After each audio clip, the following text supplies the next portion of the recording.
Good evening, folks, and welcome to episode 41 of Malt and Magic Campaign 2. This is the Planar Detective Agency and most of their friends, maybe, depending on what happens this week and what happened last week. So yes, there has been a couple of interesting sessions which we will catch up on shortly. But before we do that, let's run down our usual shout-outs, our usual thank yous, just to include all the tools that we use in the background. And then we'll dive into some Dungeons and Dragons goodness. So my usual shout-outs and thank yous go to Incarnate, Albo Radio and Dungeon Alchemist for all things virtual tabletop and mapping. And then a big thank you to D&D Beyond for all things just D&D management. There's then the character creation tools that we're using, partly D&D Beyond, a little bit of Hero Forge, a little bit of AI as well, just to help with those concepts. And then the DM's tools I use in the background there, soon 5e Magic Shop, 2-minute tools, the Thieves Guild and World Anvil, just for little tips, tricks, puzzles, generators, all sorts of crazy stuff in there. And World Anvil is how we have generated our calendar and timeline, which is continuously in use during those episodes and during the sessions. Any musical tracks you hear are courtesy of both Tabletop Audio and Battle Bards, as are our sound effects. So if you want to go and get your own sound effects or your own audio tracks, for whether you're doing Dungeons and Dragons or Cyberpunk or whatever, they are the websites to go and check out. They've got an absolute massive library of different tracks you can go and use, most of which, especially with Tabletop Audio, for smaller podcasts, smaller outfits, is totally free of charge. So I definitely encourage you to go check them out. And Battle Bards is a not too expensive subscription, depending on your personal preferences, of course. I have to say, always, every week, a massive thank you to the Eldritch Press for effectively sponsoring the episodes and giving us a giveaway. We have 3 PDFs to give away again tonight, so be on the lookout for those. And of course, it goes without saying now, a huge thank you to Homie and the Dude for being part of the Malt and Magic family. We are joined tonight by not one, but 2 members of Homie and the Dude, as the whole crew is back.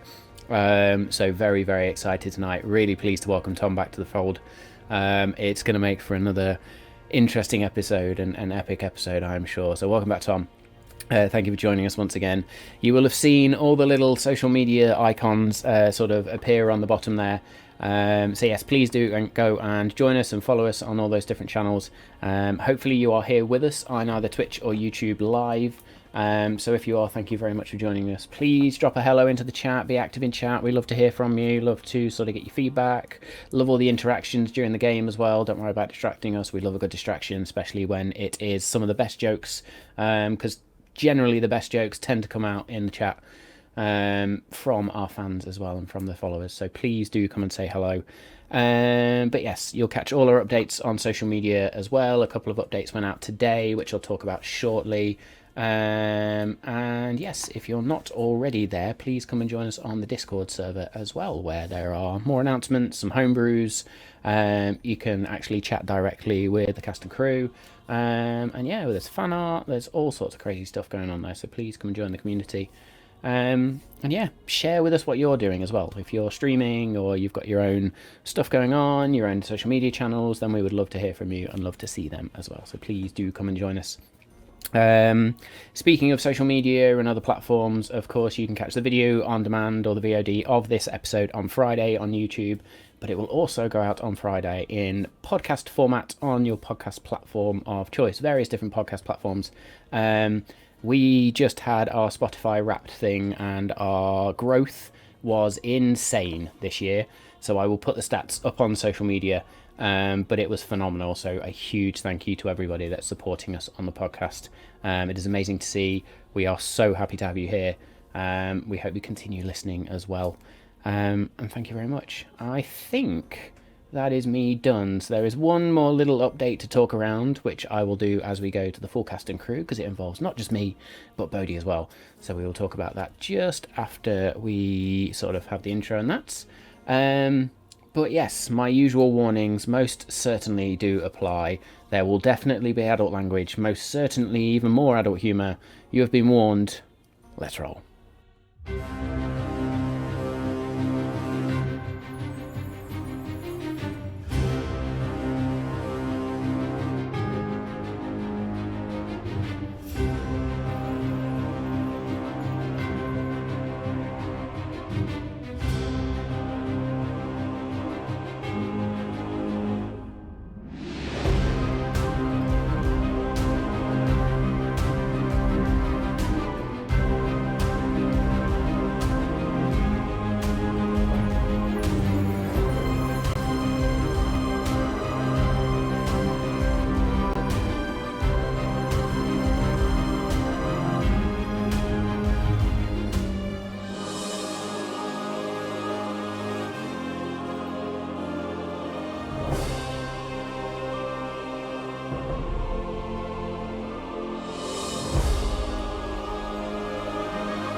Hey yo! Hello.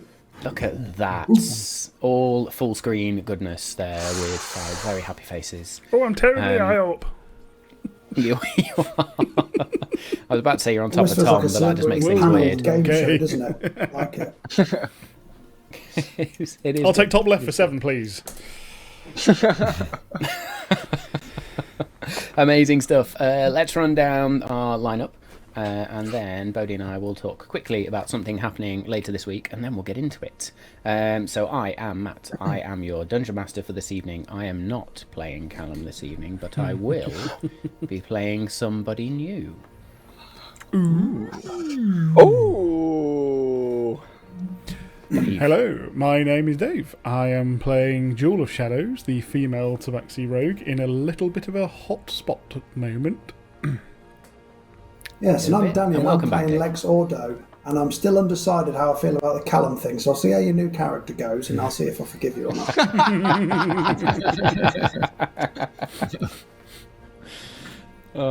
Go on, Tom. Tom, go for it. man.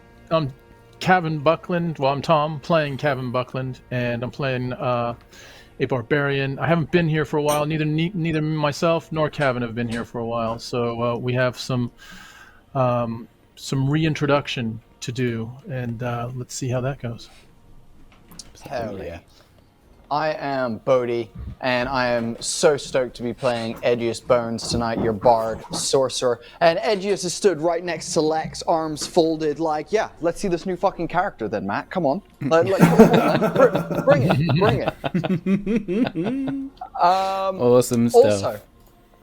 Also, we have an exciting thing for all the Molten Magic fans to attend, and we hope to see many of you guys there. For those of you that love Matt as a GM, this is the best chance that you'll get to ask him some questions about all the amazing stuff that he does as a GM. So we are going to be hosting the very first Homie and the Dude D&D workshop on Thursday, the 7th of December, which is in a couple of days, and everyone is welcome to come and join. You can simply join the Homie and the Dude server, and you'll see there's a bunch of information about it in there. There's an event that you can follow.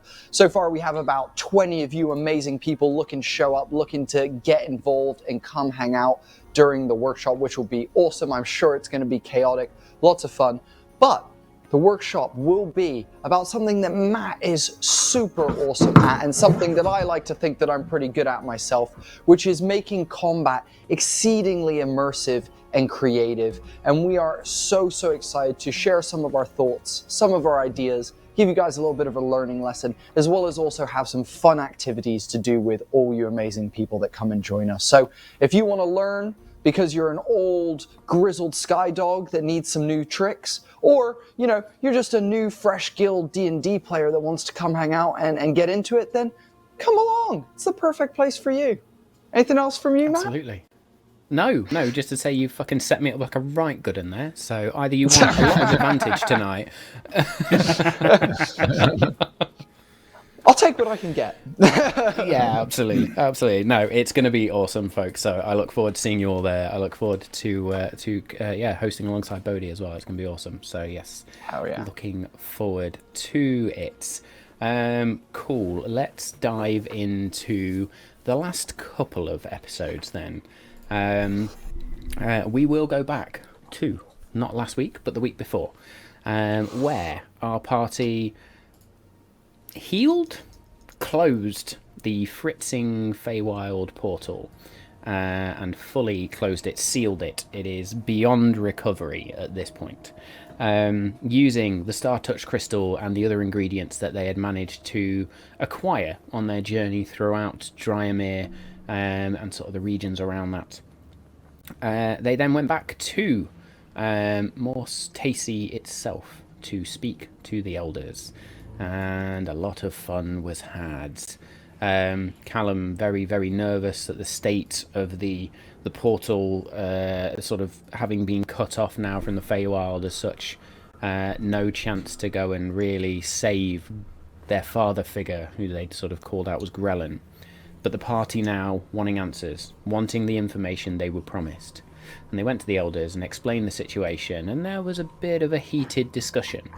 And eventually, the youngest of the 5 elders, Sylara, said, okay, you've done a good job. And one of the other elders agreed. You got paid. You handed in one of those payments back for some information on one Maximilian Klein, but you were told they were dead. And you were also told a little bit around Mayanora and how she had supposedly been the downfall of the husband of Leora, the eldest elder. And conversation continued. There was a little bit more lore dropped, which I encourage you to go to check out. I encourage you all to go check out so you can get the full details there, but I'm sure we will discuss it anyway over the next few hours or so. And then you all left, and in this conversation, Jewel had been constantly hovering behind the elders, totally invisible thanks to a potion of invisibility and the natural panther stealth that she has.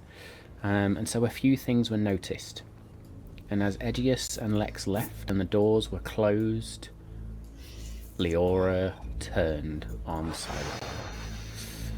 Magically ripped her tongue from her face, quite literally, from out of her mouth. Told her she was too free with her words.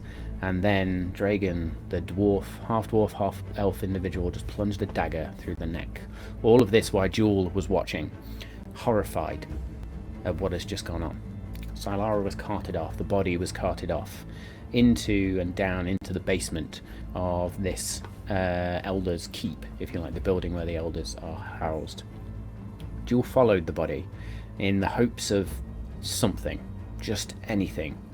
And as Jewel followed where the body was then deposited in a dark and dingy room amongst a whole bunch of corpses, some fresh, some skeletal, there was a strange chittering sound as a weird, large bug-like creature descended down and bit into the corpse. While that was happening, our friends Lex and Aegeus discussed what to do next. Where do they go? Sent a message back to Sylara. They have no idea whether that got there or not. Proceeded off to a tavern and to go and speak to their ginger druid friend alongside Callum around setting up a bit of a, not a trap, but a plan, a honeypot, I will call it, to attract whoever might be following, but in the same time then disappear outside the city just to protect themselves a little bit. Not knowing what's going on, being very skeptical of the elders. A plan was created to alarm a room which you had bought at the tavern, and you had put the ginger druid in the next room as well, with some instructions of don't keep it a secret that we're here, don't worry if anything happens, just come and find us. And this tavern was called the Ethereal Crow. You then went and camped outside of the city in the forest, using the tent that Kavan had left so long ago on his previous exit from the party to go and do who knows what. And it was at that moment where the Lord of Winter chose to make his entrance and called you all to an audience in some form of wintry grove. And again, conversations were had.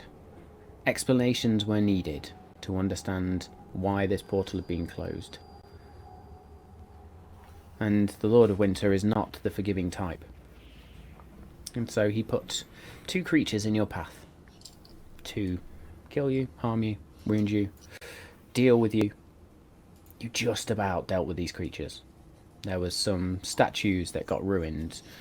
Lex got obliterated at one point. Almost obliterated at one point, as we can see by the sheer bloodied nature of Lex right now. And Callum did not go forgiven for his exploits. The Lord of Winter claiming him as the latest icy statue and returning Lex and Aegeus back to their small campsite with a little token to remember Callum by, a small ice statue of a young boy with the same face as Callum and this long shoulder-length hair. And then there was the sound of steel and dragging. Just this clunk, clunk, clunk. And then a voice. A very strange voice. Well, Kavan, my boy. Are these your friends we were talking about? We're going to park that. Because we are going straight back to Jewel. Oh, fuck. Oh, no. As we begin tonight's episode, Jewel, you are in this dark room. Your invisibility spell, the potion, is beginning to wane. And as you sit in the shadows, you can just start to see patches of fur reappearing once again. As this creature before you just bites in to Sylara. What do you want to do? Joel wants to get any form of identification from the body. A necklace, maybe, that is quite prominent and obvious from her. So, bearing in mind that there is this thing and got a few more seconds left of invisibility, is going to try and, not carefully, but snag a necklace or ring or something off her. Okay, I'm going to ask you to make me a stealth check. It will not be advantage because you're not doing this carefully. You're just going in to try and grab something, but you are still invisible, so we're going to cancel out the advantage. Open up my character. 21. Okay. You manage to dart in and you brush against this creature, but it also almost just sort of and just looks around, thrashes around. You see these strange tentacles that sort of emanate from the face just whip around as you dart in. Make me the quickest investigation check Jewel has ever made to see if you can find anything on the person or on the corpse of Sylara. 15. 15. You very quickly just pat down the body. It's almost like a brush of your hand across the bloodied, mangled corpse that now exists of Sylara, and you just about hit on this pendant that she wears, which you snap off ting, and pull into your hand. And in that moment, as you stand there and hold it and turn to leave, the invisibility spell wears off. And behind you, you just hear this strange, as these tentacles all wrap together, and that strange chittering sound. Now I'm going to ask you to roll initiative, please. Oh, shit. Oh, shit. Fuck, here we go. See you later. It's been nice knowing you, Jewel. Fucking hell. That is an 8. Oh, God. Oh, God. Fantastic. Very good. Lex senses a disturbance in the force. We were taken. Was it underground? Is that the idea that we got? Well, if you go to Owlbear Rodeo, you can see. Oh, God. Here we go, then, everybody. What Should a get rid of nose that. as well. I was so excited I didn't even now. bring the map up myself, but I'll get it up for everyone. Wait, where the Sounds like freak a is promise. Jewel in here?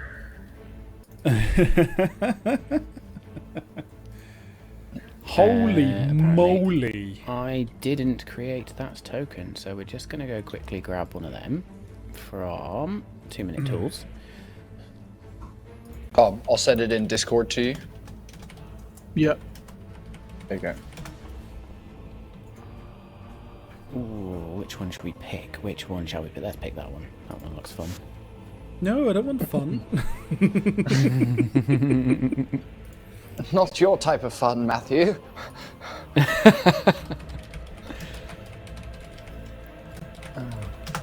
Excellent. We are going to quickly add that into here then. Bear with me just a second. The one thing I forgot to prepare. Why has that done that? Let's download that again properly, shall we? Is this creature a homebrew creature, or is it from the manual? It is from the manual. Oh, God. It is What's it look like again? D&D rule. It is this worm-like creature with these strange mandibles, but these tentacles that are also emanating from the face of it, if we can call it a face, the maw. Sounds fucking grim. You called it a deer-door? A deer? Fuck, run? I think it's called an ew, ew, ew, ew, ew.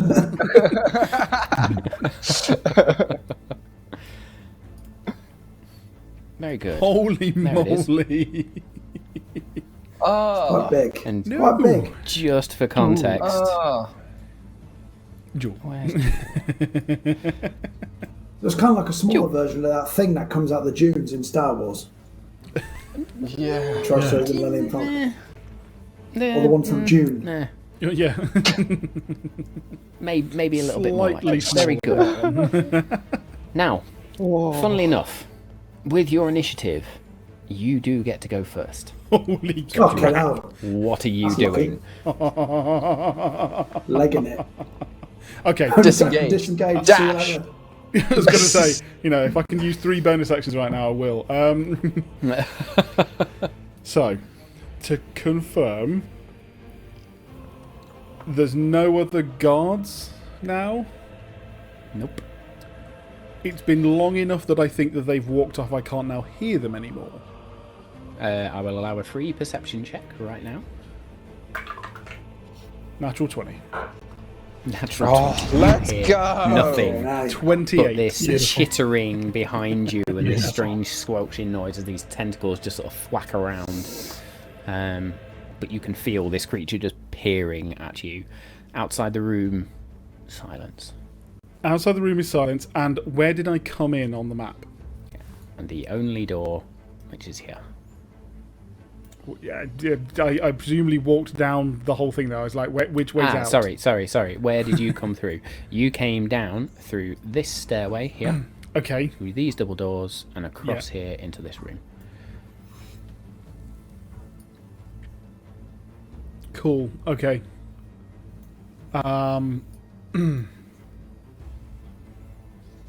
Incredibly, and really don't want to use it right now. She has another potion of invisibility. 1 more. And she's going to use her action to drink it. Okay. That's And again, that just She will effect then of your body disappearing from like the stomach outwards. then go onto all fours and pounce towards the door. Is it open or shut? It is currently shut. Irrelevant then. Bonus action Misty Step and just Nice. Fucking nice. See you later. Does Misty Step require line of sight? I don't believe it does. Oh. This is where you find out the worm creature has infrared vision. You It can see you anyway, see. like Predator. Okay, I mean, can I You see can through teleport Look through the 30 keyhole. feet to an unoccupied space that you can see. Yeah, that you can see. Okay, can I see through the door or not? No, it is a solid wooden door. It's a lovely French door with 2 panes of glass and you can see the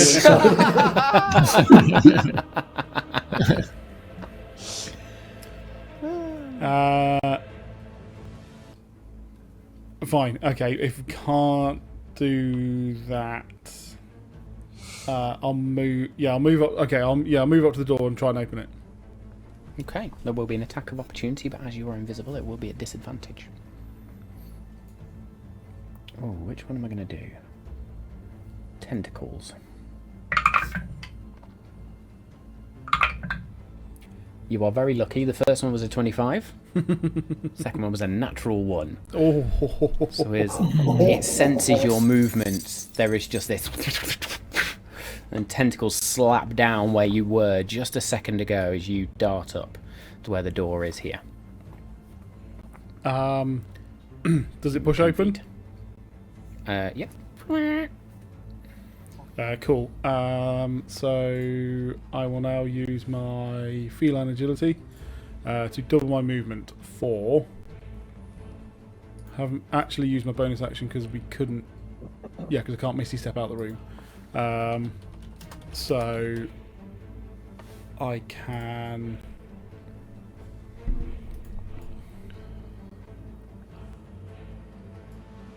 I feel a double dash coming. Oh, That will be 60 feet, which is my movement. And again, does that door push open?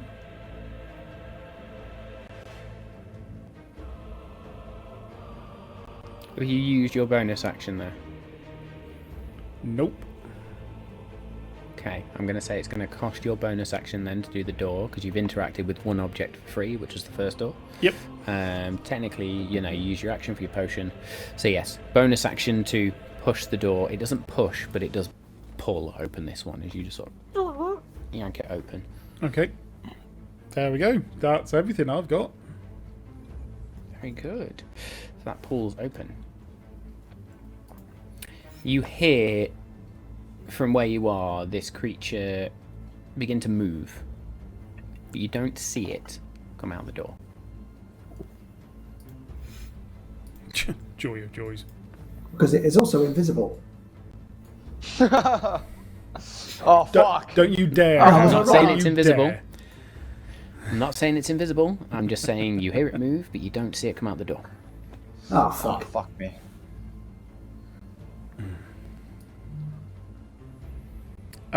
Is it my go again? It is. So that sprint up to the door has then used my feline agility, so it will now be me escaping out here. Very good. So you push your way through the next door. Oh, yeah, sorry, yeah.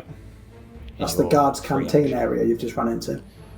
Oh, don't. Literally, that was... Make me a stealth check. I was going to say, so from now on, yeah, it is now with stealth attempt. It's bad. It's a 16. 16. You do get advantage on stealth. Was that with advantage? Was with advantage. Oh dear, that was bad. Yeah. Excellent. You managed to dart through this door as quiet as possible. Sheer adrenaline fueling you to get up these stairs, but you remember in that moment just slow it down carefully and quietly, and you come back up out into one of the hallways where there are a number of aides wandering around. There's not too many guards from what you can see, if any. It's almost like the guards are just kept outside. But a number of aides, and they are opening and closing doors, but you can see the one you need, which is, you are near the entrance corridor now. You've sort of come up through a side door, if you like, into the main hallway. And the double doors that mark the entrance to this building now stand before you. What would you like to do? Are there any windows or anything that I can see through here? There are plenty of windows. Cool. No need for doors anymore. Going to misty step to an area outside I can see. Very good. So as you then sort of look through this window and just focus your tail on that ring that just nestles on the edge. To see the window, she would jump up next to the window, up onto the other side of the corridor, and then basically jump towards the window, but not smash through it. Just Nightcrawler-esque. Just Yes. There is a burst of shadow, both inside this building, which goes pretty much undetected because it's just shadow. And then there is a secondary burst of shadow 30 feet beyond in the courtyard. Now,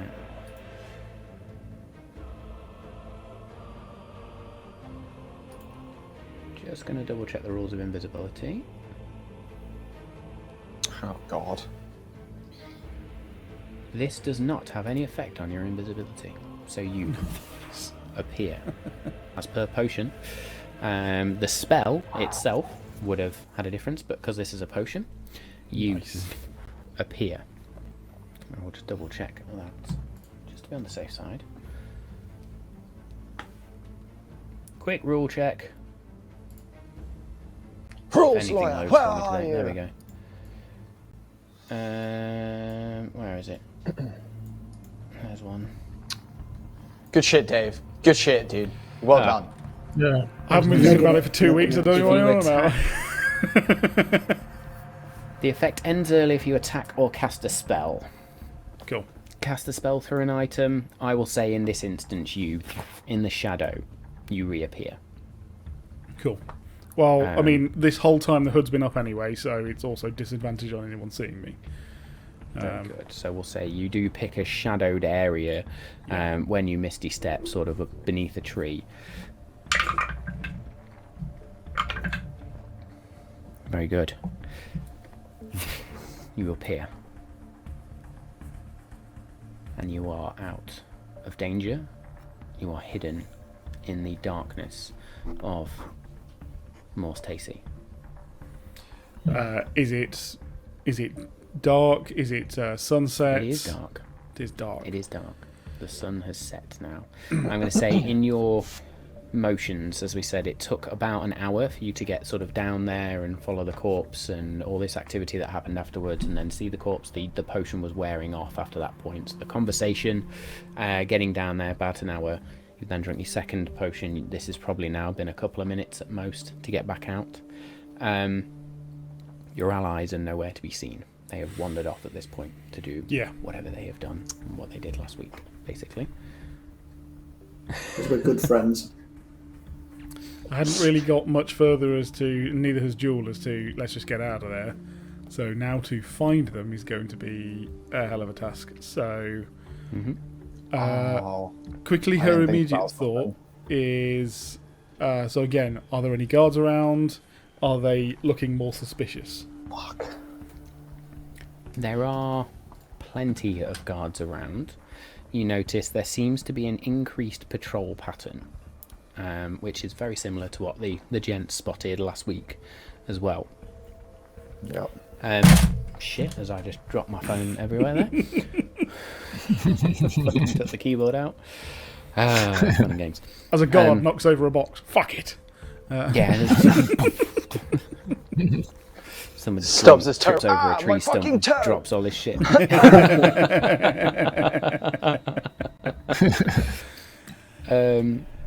So there is an increased patrol of guards, and they seem to go around in groups of at least 3, maybe 4. They don't seem, with your passive perception, which is nuts, they don't seem like they are specifically searching or consciously outwardly showing they are searching for something. It's almost like there is just an increased guard presence for whatever reason. The only place that she knows of is the tavern where they initially met Aegeus and Kavan. So she will return there, invisible and as stealthily as she can. Very good. So you wander back across to a different tavern. And while you sort of skitter and dart through the shadows of this forest, we return back to Lex and Aegeus, where a strange voice has sounded out.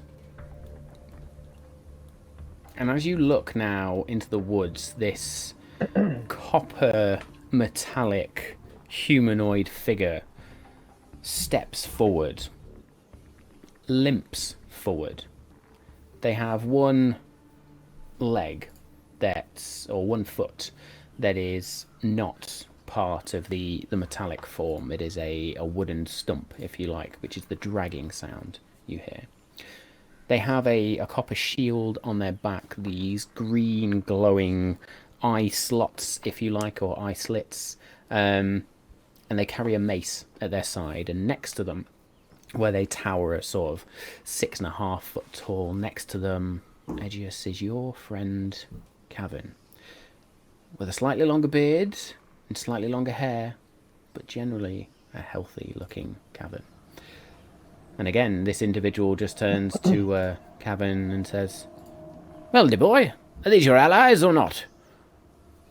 That's them. I told you I'd come back. I point to Edgius as I start walking toward him with my hands up. I fucking told you I'd be back. Stop! Shut up! Shut the fuck up! Edgius is gonna look over to Lex and be like, what the fuck? What the fuck just happened? Where the fuck is Callum? What the fuck just... Like, trying to keep his voice down as much as possible. It's just like, fuck! I duck down, and I point to Mace to duck down as well. And look around. Oh, we're going... Okay. Mace sits down. Oh, sorry. We're quiet. Yes. Roger that, dear boy. Lex, you know plain stuff. What the fuck? I'm lost for words. I can't explain anything that just happened. What the fuck's going on? Runs his hand through his long red mohawk as he just starts like pacing in a circle, and he's like, I'll get you in a second, Kavan. 1 fucking second. As he's just walking round in a circle and just like, I'm going to frantically cast a spell magic on the ice statue because that's the only thing I can think of to do, thinking Callum's trapped inside. Nice. Okay. As you cast Dispel Magic on this little ice statue, the magic just sort of dissipates over, and there is just this of frost, ice, if you like, icy mist. It just goes, and the statue stays there. I thought you were going to say the statue's gone. I was like, fucking hell, I've just Killed Kavan. Holy shit. You just learned disintegrate. Yeah. I turn to Mace and I say, something's not right. And I start backing away a little bit. Back away with me. I'm not sure what's going on. Keep it down. Oh, we're backing away now. This is hard with one foot, you know. You don't. I told you about the third-party commentary. You don't have to do that every time. Just keep it in your head. Edgius is gonna. Yes. As you Edgius is gonna walk up to Kavan and grab the lapels of his waistcoat as he's like, stop making noise. We are going to fucking give away our position. He's going to look to the robot and go, I will get my fucking friend who knows mechanics over there to turn you into fucking simple fucking screws and shit. Shut the fuck up, as he points at Lex. I think Kavan, you've I thought you overrated said my they're a friendly ability. bunch. But why are we threatening them? Kavan's our friend, right? And as Lex says this, Edgius is going to look at Lex and then look back at Kavan, who he's got by the lapels, shake him and go, I don't know, is he? And let go and kind of throw him like back a little bit. Kevin stumbles Anything is backwards frosty. and says, and actually Tom. says, you can talk, but I can't. Quietly, where the fuck have you been? I told you where I was fucking going. I left you a note. Shut the fuck up. Edgius pulls into his pocket and pulls out a note. This is cryptic as fuck, and you took my money. Yeah, I told you I'd be back. I told you I'd find you. I said I really had to go, and I would be fucking back. And I'm back. I held my promise. Now is not the time. Now is not the time. Where's the cat? Where's everyone? Where's the little one? What the fuck is going on? Look. Edgius, what's going on? How serious is this? So fucking serious. This is a fucking Dryamerian conspiracy that we are currently trapped in the fucking middle of. And you have showed up at possibly the worst fucking time that you could have done. We were doing just fine when you fucking left us. We have been successfully ticking boxes and fucking crossing T's and dotting I's left, right, and center. What the fuck are you doing back? Where did you go? You know what, dude? I came back because I said I would come back, because that's my word. But I can see that I'm not welcome here. So I turned to Mace and I said, you know what, Mace? It's not what I thought it was. Don't fucking do the third party thing. Just get up, turn around and follow me. Let's get the fuck out of here. It just goes, fine. Okay, dear boy. We didn't fucking need you anyway. Whoa. No, we probably do definitely need him. We're two people down right now. We don't know where Jewel is. Callum is a frozen little boy. I think what Edges is trying to say is he's missed you, Kavan, but that's just coming out as anger. It's good to have you back. Edges turns Kavan took and one step. walks towards a tree and faces away from the situation. During that whole bit that Lex was talking, Kavan took one step but then stopped to listen to what Lex was saying and turned around and says, right, which one is it? You guys want me to stay? I'll stay. If you don't, I will fuck off right now and I'll never see you again. Be clear with this. One fucking reply, that's all I need. And I want it from fucking Edgius. Turn the fuck around. Edgius takes a strong minute to think. There's a air of silence as you hear the wind kind of rippling through the trees around everyone. As Edgius Does he always take this long to think? Just Yeah, okay. Sorry. He just turns around and goes, Lex is right. We have bigger issues right now. Stick with us. Follow what we're doing. Be quiet. We are currently we're waiting for a trap that we have set for someone who is trying to hurt us, Kavan. So, just follow our lead and we will deal with this. And he points to fucking you C-3PO fucking looking motherfucker. Dude, you later. What is a C-3PO? Lex has never seen a Warforged before, and I'll be like, how did you make him? That was the reason let's just talk about this later. It's a long story, I'm sure. Look, I'm not good at following directions. No, wait. No, I will follow your directions right now because it sounds like there's some stuff going on, but we need to talk. Tell me what we need to do. No shit. Come here. Come crouch down next to me. And Edgius is going to point back towards the ethereal crow and be like, you're waiting for someone to set off Lex's alarm. When the alarm goes off, we bust in and we fucking capture the person. And we do not kill them. We do not kill them. You hear that? Fucking robot. We do not fucking kill them. He fucking hears well. You don't have to fucking repeat to him. Every time you repeat something, he repeats it back to you. So just don't fucking repeat shit to him. I am not a murder machine, my dear boy. He's not really, technically. I mean, and he's helped me a lot. Lex, as if he feels like he's going crazy and is like, I just think we need to just take a deep breath. There's a lot of emotions right now. Do you want us to would you like me to lead us through a meditation? Would that help? No, Yes, what the fuck are you meditation talking always about? helps the soul. No, Mace. Fucking, we don't need a meditation. Just listen to what the fuck they're saying, and we'll take it from there. All right, where's the danger coming from? What do you want us to do? You want us to flank? You want us to fucking pull weapons out? What do you need right now?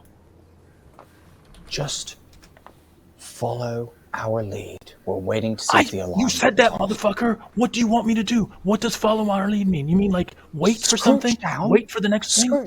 Scrooge down and listen with us as we listen for the alarm to go off. Just quiet.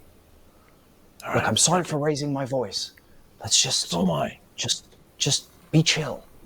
Jeez. I'll do a perception check to see if anybody has been drawn to our subtle conversation. Very good. Make me a perception check, please. Ooh, not bad, you know. A 19. Oh, Really God. shit at that. You picked a good spot.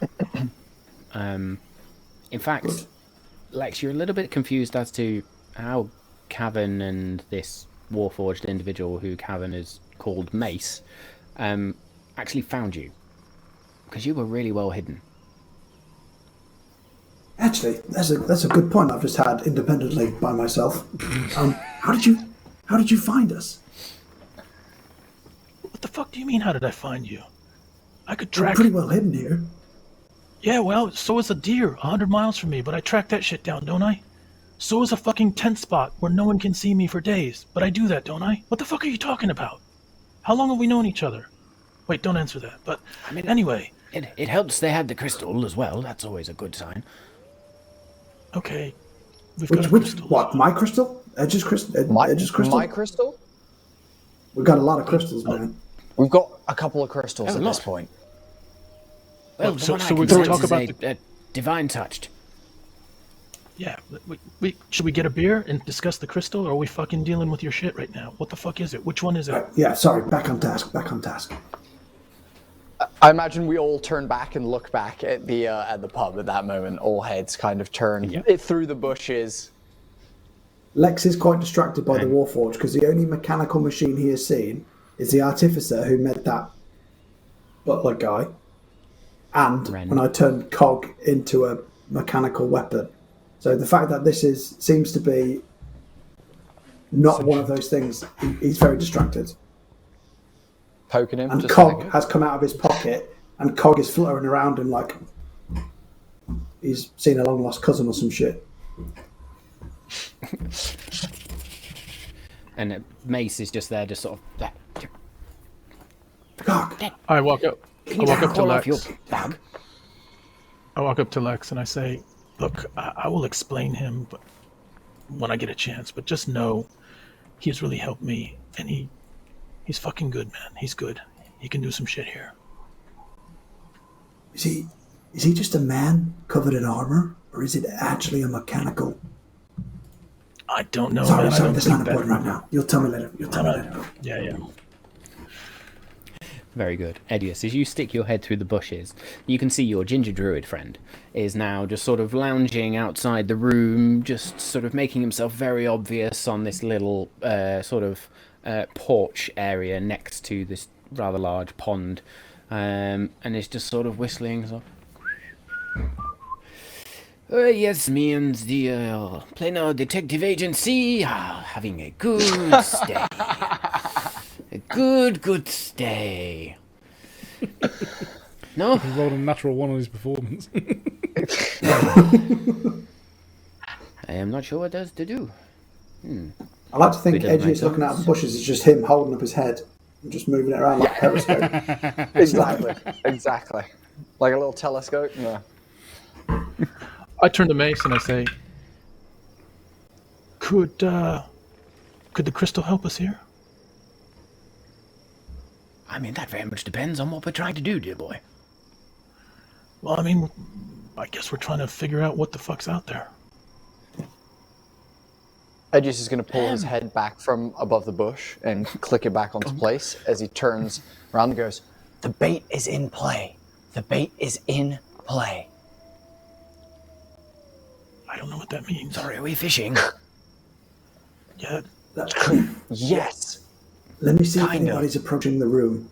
Hang on, and I'll twiddle with a little ring on my finger, and I'll say a word in Modron that you won't understand. It'll sound like, and essentially I'll activate my ring of X-ray vision, so I can see through the wall into the building, see if anybody's hanging around our room.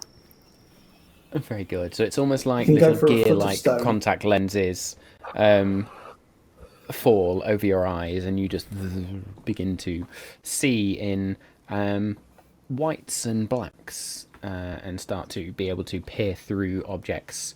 You see as the ginger druid sort of disappears back into the room, begins to fold back the covers and begins to strip off, and at that point you think, oh, next room. Unless Lex is a pervert, of course. Hang on, let me roll a dice. I'll do a percentile dice. I love the fact that Love it. Lex, while using X-ray vision, can look at everyone and they look different except for Edgius. Yeah. Edgius just looks like It just Edgius. looks the same. He's just like, well, I don't know what I mean. Just missing the hair, yeah. Lex is got not a the things pervert. in my If I pockets roll below floating. 50, I'm not a pervert. If I roll above There we 50, go. I was going to sneak a peek. Very good. So Lex just quickly sort of moves on. You see a group of soldiers, a group of these guards, 4 or so, approaching the building now, where these rooms are. And as I described last week, you've got the tavern, and then there's sort of like these little lodges that are attached to each other next to this pond.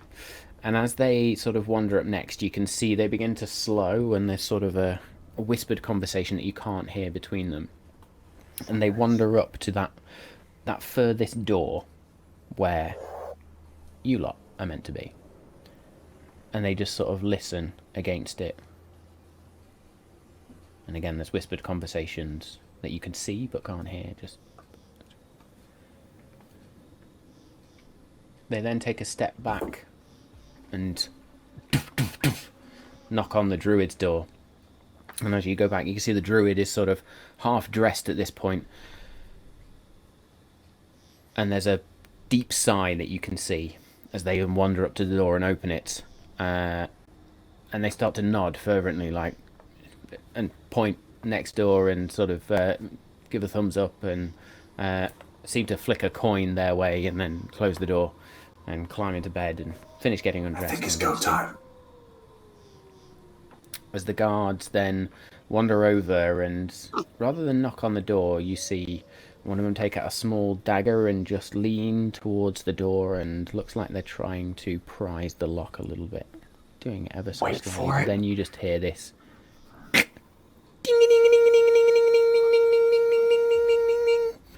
as your alarm goes off. Oh, I made I it go off in my head to not alert them. I was going to There's say, a silent alarm in very my good. head.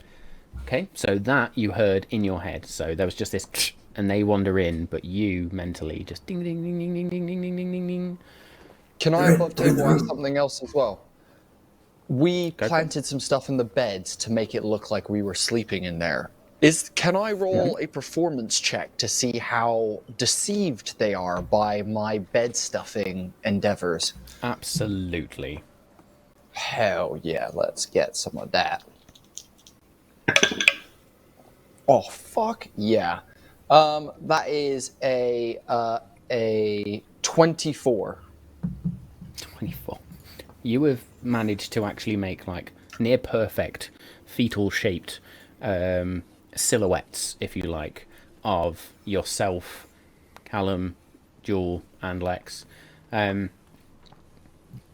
you notice the guards just seem to go in and they look.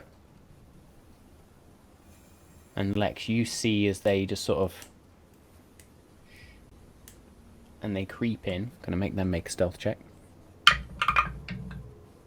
Okay. They manage to creep in, and not even a floorboard creaks. You don't hear anything. Your alarm is just still going off in your head. They start looking around, sort of peering under the beds. Go on. I just turned to...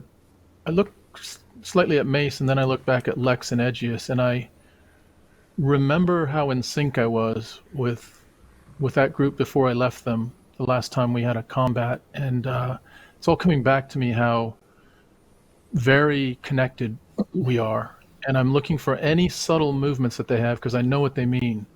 And I look to Mace, and I don't really have as much of a connection. I have a different type of connection with him, but yeah, I feel very much in the flow state right now with Edgius and Lex. Although I don't know exactly what's going on, I'm looking at their behaviors, any little twitches, and that's information for me.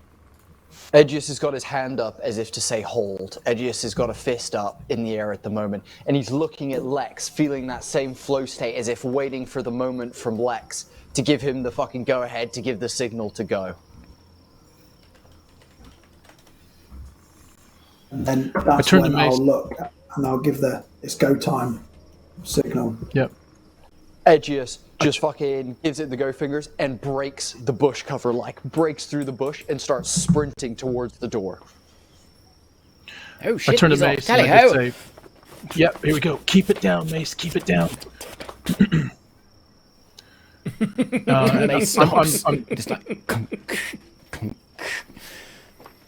I'm sprinting. I look at Lex and I'm like, making a notion of, should I be going with him? Yeah, go. I'm off, and I'm like, just follow, Mace, just follow, cover. And I'm trying to pelt as fast as I could to cover Edgius's right side. I'll flank him from the other side, and I'll try and climb in the window. Edgius looks and gives him a nod, points to him, and says, like, yes. At that moment, he's going to get to the door where they've gone in. And Edgius is going to hold the door open and usher Callum and Mace in. Kavan. And... Oh, sorry. What did I say? Callum. Fuck's sake. Son of a bitch. God rest his soul. And is going to usher Kavan and Mace in. As they, like, run past and in, Edgius is going to enter himself, and at the last moment, he's going to shout, Jewel! Slam the door shut, lock it, and go, evening, fellas. What's happening here, then? Jewel, make me a perception check, please. Come on, natural 20. Too busy licking her ass. No, perception check, 23. Just one leg up in the air. Jewel! Oh, shit. You hear this, and you are not far away. You'd been to the tavern, realised nobody was there, and then were just sort of wandering around, and then you hear this commotion. You hear the sound of heavy footfalls, just dunk, dunk, dunk. And then you hear the sort of the shout as well, a door slam, and I'm assuming you burst off in that direction. Yeah, I mean, it very, very much would try and stick to rooftops if possible, but it would be very, very much a as beeline as possible without being straight in the middle of a street sort of thing. A darting fashion, back alleys, across walls, the whole thing, just to try and get there. So, however late I am to this party. So you're not far So when you behind said as the door closed. have you run into the... Sorry. You've run into the bedroom, not the hotel itself. Yes, into the bedroom and shut them and us in the room. So it's me, Kavan, Mace, kind of stood in front of them. There, I imagine, as Matt was describing, we're kind of looking under things. So just be like facing them as they're like in the room, basically. Kavan is in a ready stance with his hand axe out, and looks to Mace almost to pass along that same message to get himself prepared for whatever. Takes off this huge mace that they wield, a giant copper mace that just seems to almost glow slightly with power as Mace takes a hold of it.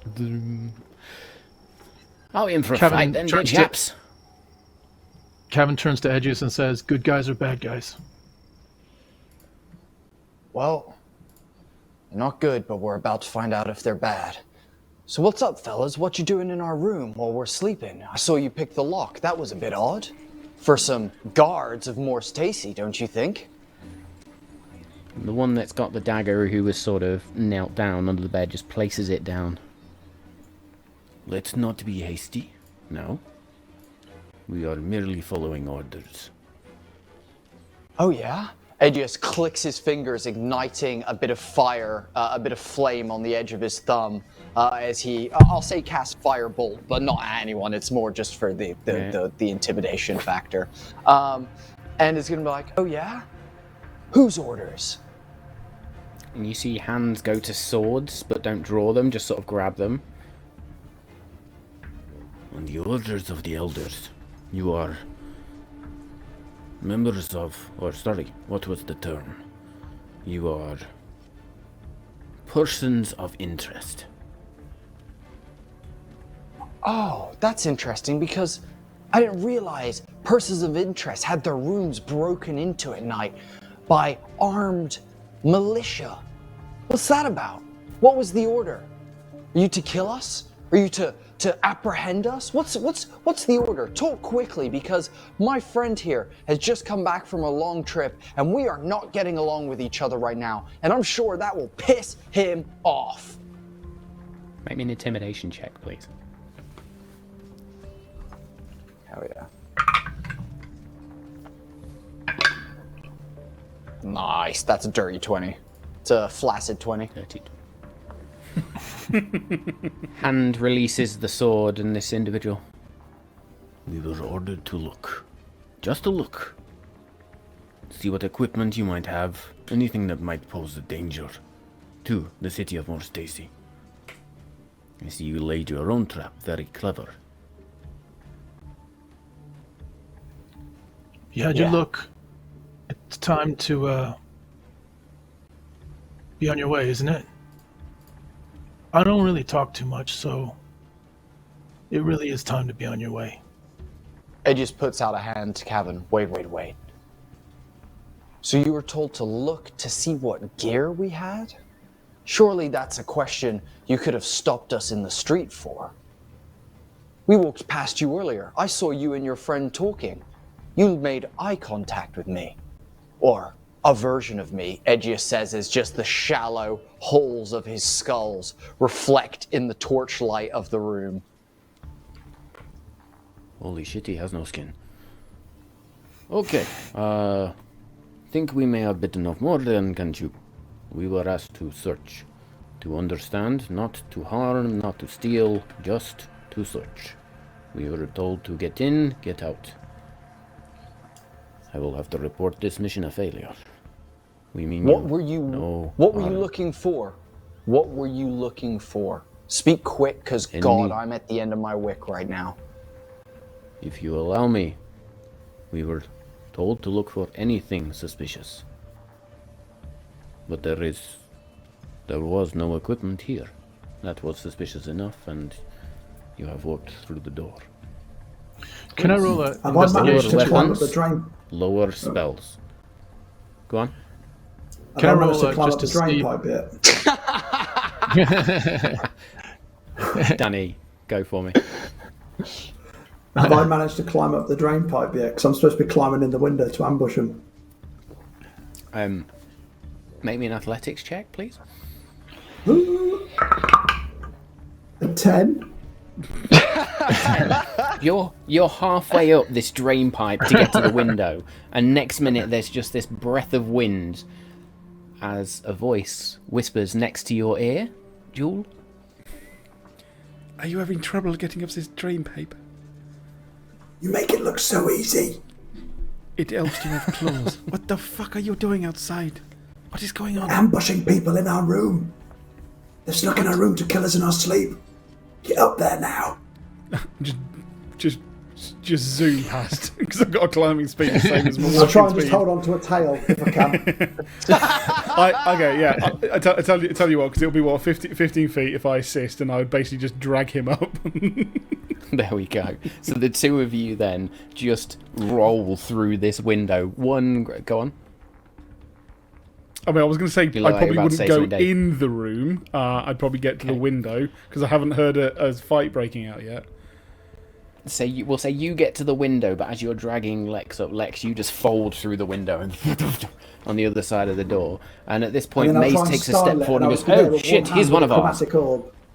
Like, I try and style it as if I try to do it on purpose with a threatening orb of lightning ready to go. Now this room is getting a bit cozy at this point, like really cozy. It's getting a bit like Lex. As you roll in, you realise this chromatic orb is right near the arse of one of these guards, and so you drag it back a little bit and just sort of stand there. No, I'll keep it there. Don't make me Edgiest. do it, man. Just start smoking. His trunk starts You're smoking like. surrounded. We've got you surrounded. I want to roll a perception just to see. The last thing he said was something along the lines of, "And we haven't found anything." And I want to just see if I can sense that whether that's true or not. Yep. Make me an insight check then, please. It's at 13. 13. There doesn't seem to be any dishonesty in that. In fact, there's a level of frustration in the voice that they didn't find anything, and now as they look around and at you, they realise that's because they've been duped, and you had everything. There was nothing left in this room but decoys. So I mean, what we just get is just a Mexican standoff. We're gonna sit here and stare at each other. I think it's time for you to fuck off. You told us what happened. You came. You tried to find some shit. Cavan, Kevin, what's a Mexican? I was gonna ask the exact same thing. Fucking metal thing. I would too would like to know what Mexican is. Okay, well, that's it means we're facing each other and neither one of us is making a move. But the Mexican part isn't important. The part that is important is that you're still right in front of us, and I'm starting to get pissed off. Well, we cannot go out window. That's a bit of a fall, I mean- and you are blocking door. We'll let you go. Maybe. If I like the way you answer the next 2 or 3 questions. How about that? How does that sound to you, Lex? As Edius gestures to Lex on the ground, holding the orb near his ass. I will then cast suggestion on the man you're going to question to make him tell the truth. So that's a Wisdom 14 saving throw, please, from Hapless Guard. Hapless guard. Du-du-du-du-du. Oh, I got you as well, Lex. That's a good shout.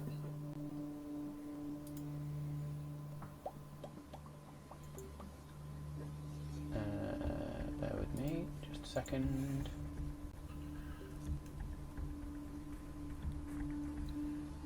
Shitty most tasty guards don't have no fucking wisdom. I'm hoping so. That is a 12. Good. So he'll come over and look a bit dazed as there's like cogs flying around his head, like a set of stars once in his days in a cartoon. And I'll be like, answer every single question as honestly and fully as you can from here until I say otherwise. Go ahead, Edgius. You see that? See You what got my it. friend just did? We're fucking powerful, and we don't want to have to do that to all of you because God, we fucking will. So, which one of the elders sent you? Good opening question. It was not one, but two. Leora and Dragon. Leora and Dragon. Now that sounds fucking familiar, doesn't it, Lex? Well, they are two of the I got a weird vibe of them Night too. Elders. Yeah. You're... Where's Lara? We were supposed to meet her. She's our friend. Why would she agree to this? Good question. Xylara Answer him. is taken leave of absence. What do you mean by that? Where? Jewel on the windowsill or beside the window on the rain pipe would be just just close her eyes and look down. What does a leave of absence mean? It's a weird time to take a holiday. We're not even close to a We festival. also- Stop lying to us. I am not lying. She has taken leave of absence. This is what we are told. She is no longer with elders. Okay. And your elders that are in control, Dragon and the other one, Leora. Leora. Yeah, that one. Let me ask you, have you ever seen them doing anything shifty, contacting anyone by the name of Klein, or, I don't know, engaging with the Conclave, as it's known? I am unfamiliar with these names. Do you have a I turned to family? Yes, I have a family. I have a wife and a son. Do you love them? I would very much like to see them after this. Yes, I love them imagine very you would. much. I imagine you'd like to get into your soft little straw bed that you've worked so hard as a guard for. And I imagine after that, you'd love to just be the little spoon as your wife wraps you up all warm in her arms. She holds you tight and makes you feel all secure after this little fuck up that you had tonight. So hear me now. When you report back to the elders, you're going to tell them that there was nothing suspicious about us, that we are great people, and that there is nothing to be concerned about whatsoever. You're going to tell them, for a matter of fact, that they have absolutely nothing to worry about, and that we will be leaving tomorrow, as you heard one of us say. Am I understood? And he's going to gesture to all of them. Make me an intimidation check with advantage, please. As he's doing that, I turn to Mace and I say, "Hey, Big Brain, is there another question we should be asking here?" Well, if they have infiltrated for information, there is laws being broken. The law of privacy, for one. Now, would Paragon choose to string them up? Who knows? Would I? Probably. Has this ruckus awoken our red-haired friend? And so you can see them just sort of, this point, they just shuffle out and sort of look up towards you and... Am I needed? She will then drop down quietly to him. Yes. How quickly can you get us out of here? Oh, well, very, very quickly. I just need a tree with this one will do. Right, get your stuff. As soon as these guys are gone, we are leaving. Oh, I just got into bed. Okay, I will get my... I am sorry. I will explain everything. No.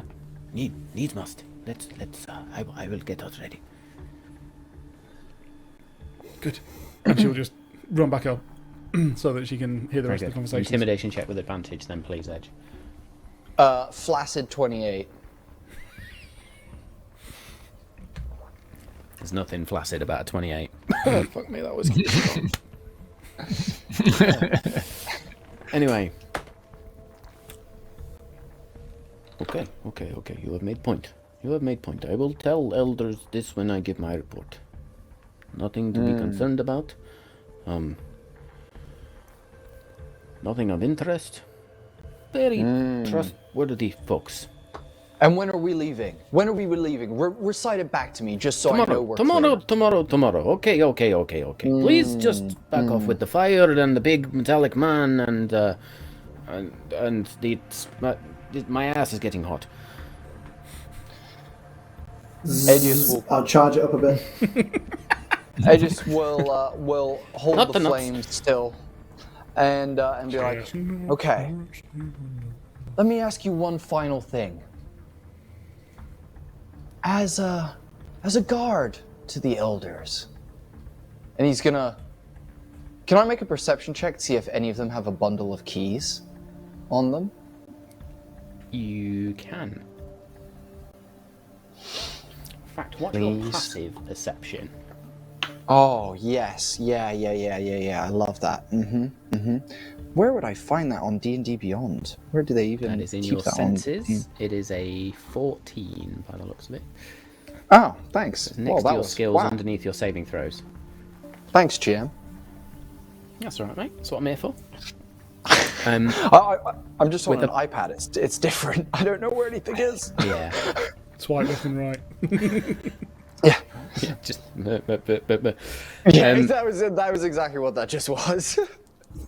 With a passive perception of 14, you notice each of them seems to have a key ring, but the individual that you've been speaking to is clearly the leader or the highest ranking member of this particular group.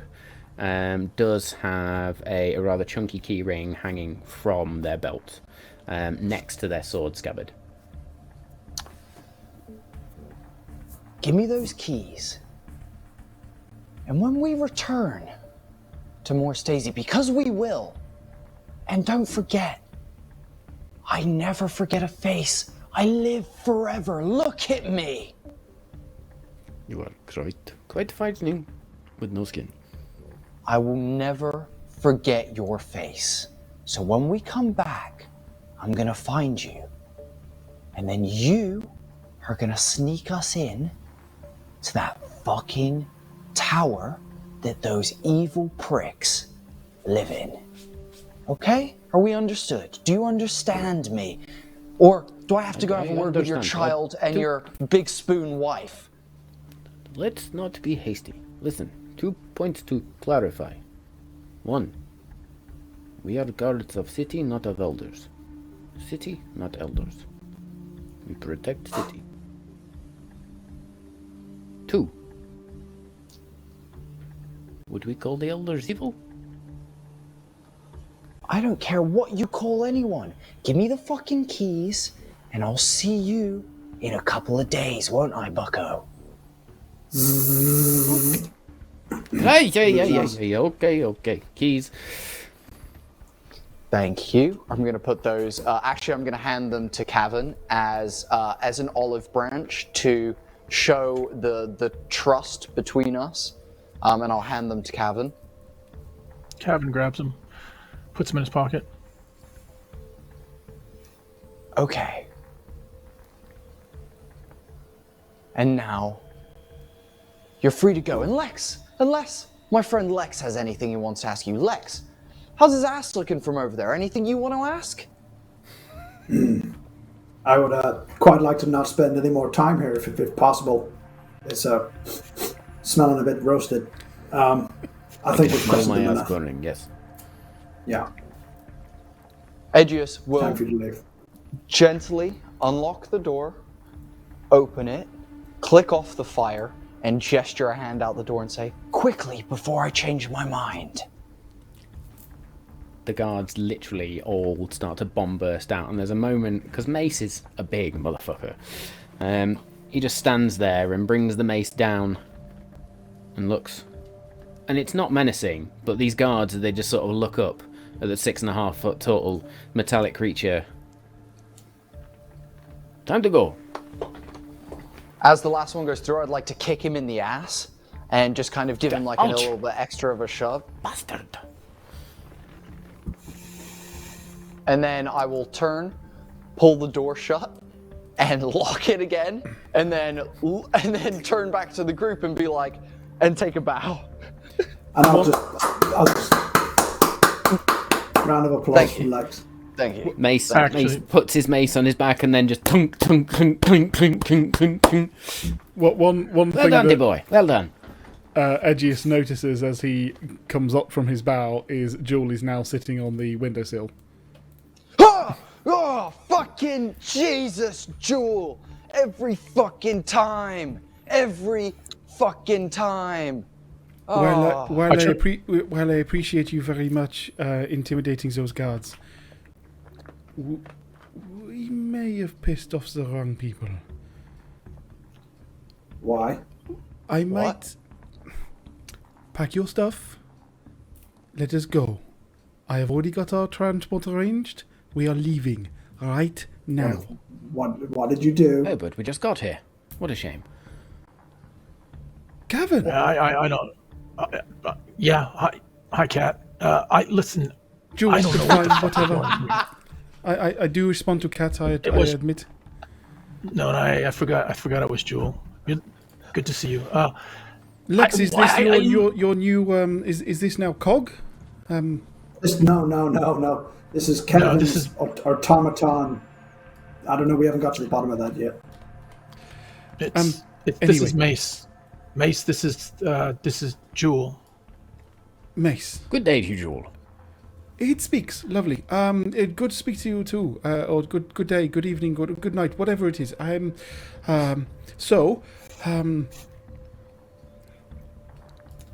Gentlemen. Yeah. So I'm fucking confused. I'm happy to follow along, but I need a real explanation about what's going on because I feel like we've just stepped into a hornet's nest, and I wanted to just come and say, hey, we're back and have a bit of a campfire and a catch up, and all of a sudden, all shit's broken loose. So well, Kevin. Yes, we are all covered in bees.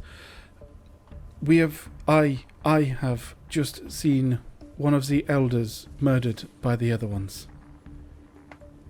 God damn. And so she pulls out the pendant. Sylara is no longer with us. Fuck. She spoke to Good riddance. I don't like them at all. I never liked them. I don't fucking trust them. Cavan, no. She was no, the good one. I'm sorry. She was the good one. Look, I am not having another word of this conversation until we leave. Let us get our friend and leave. Now. Jewel, quickly before we get out of here. We cannot trust Brom. We cannot trust Brom when we get back. Do not say a word of anything that we have discovered to Brom. Let's get back to the Planar Detective Agency headquarters, and then let's talk in the loft. Brom did our It's a current security. theory, anyway. Oh, he Yes, was it's a arranging theory. our security. Oh, shit. You think he might have laid bugs or plants? Look, this is the worst place to speak about this. Let us go. Okay. Aegeus is gonna pull back the bed Sorry. and grab his pots and Just- pans that he used to make the body shapes and start putting them back in his bag. One question, chaps and chapesses. Where are the bees? There are no, it's a- no it's- bees. It was a metaphor, and she does a backflip out the window. I'll explain it to you later. It means we're really surrounded by and possibly getting stung by hornets. It's a turn of phrase. I'll talk to you about it later. Don't worry about it. And Fantastic. I follow. Right. Am I to Yeah. jump out the window as well? I was going to say, I thought Cavan was going to say that he follows I'm Jewel out the Travis. window. I'll teach you about metaphors. I've been learning about metaphors, so I'll teach you about metaphors. Nice. Fantastic. That's Yeah. Aegeus So, will unlock the door, swing it open, and kind of gesture for everyone to go out. Kavan first, then Mason, then Lex. Kevin goes out, Ducks looks under around, the doorway. sees if anyone's sees if Kevin actually checks as he heads out the door to see if anyone has been watching or any kind of surveillance going on right now. Make me a perception check, please. As Lex comes to the door, Aegeus is going to hold out a fist for a fist bump. It's Have to a admit, 13. I was very intimidated by what you did. My great performance. Thanks. Cabin. Thanks. I'm sweating, or I would be if I was. So sorry, It's Cabin, that was a skin 13, yeah? Yeah. Yes. 13. You don't see anything, but somehow, some way, you just get the strangest feeling like you're being watched. Stay alert. I think there's something going on. Just stay alert. And Kevin looks to see which direction Jewel went and starts sees if he can pick that up and starts to kind of shuffle along the wall in the direction of Jewel so that we can get out of here in as covert a way as possible. And you see a very bright red-haired, druid-looking individual just waving. This way! This way! I don't fucking know what's going on here. I turn to Aegeus and I'm like, who the fuck is that? He's a friend. He was an enemy. Not an enemy. A dick. And now he's cool. We're cool with him. He's all good. Just go to him. Jewel's over there. And Aegeus is gonna close the door and but leave the key in the door on the other side, not locked. And we'll follow after these guys. Very good. And so you all sort of scramble off, and there's this dunk, dunk, dunk, as Mace just tries to keep up. You notice that Mace is somewhat slower than the rest of you, but eventually sort of catches up, and then our ginger druid friend places a hand on the tree, and this doorway begins to open, as Jewel then says... Yeah, just as they all arrive, she'll turn to Lex. Lex, I don't suppose there is any way of them knowing if they come back to the room, is there? Well, if I set an alarm and then go through the portal, it'll be useless. Oh, well then, never mind. Let's go. Fuck yeah, good point. I didn't think about that. This doorway opens in the tree, and our ginger druid friend... Quickly, in, before it closes. In a weird turn of events, Jewel will be last. Mace sort of steps up to this. Oh, this is a new one. Ducks down and just... Nice, Mace. Kevin follows right behind him. Aegeus, as he walks after past... you, Jewel. Oh, go for it, Lex. You're You're usually first through these sort of things. What's going on? I just grab Lex and push him through. No, we haven't got much time. Okay, bye. As Lex goes through, Edgius will come up just before Jewel, and as Jewel goes to push Edgius through, he'll put like a firm hand on Jewel's shoulder and go, "I'm glad you made it. I was worried for a minute there." Me too. I want to be gone of this place. Let's go. Edgius steps through and Very good. goes through. Edgius, are you stepping through and maintaining your bone-like structure? Yeah, yeah, 100%. I'm not thinking about that right now. I'm definitely not thinking about that. Good. You step through then into Dryad's Gates. The four of you, including Mace, and then Jewel, I imagine you look to the druid, and the druid just goes, "You next, I must be lest." Oh, there it goes. And the druid then just steps through and closes it, steps through the other side, and just... Whew. My friends, I do not want to know. You go do whatever you need to do. I do not need to be a part of whatever you've just done. No. You're coming with us. Yes, you are coming with us. You're coming with us. No. Yes. No. Make me a persuasion check with advantage, please.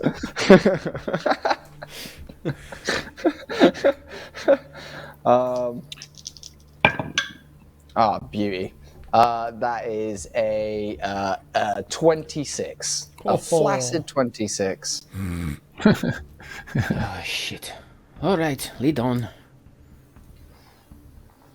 As we're walking, Edgius will skin back up as we're walking through the evening moonlit sky of Dryad's Gate. I'm going to look to the tree over my shoulder quickly as we're walking.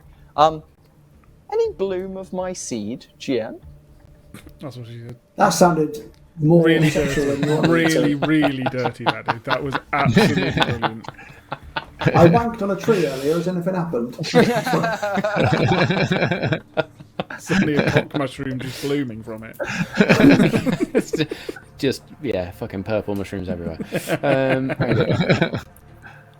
Make me a very quick perception check, then, please, Edgius. Quick one. That is a 15.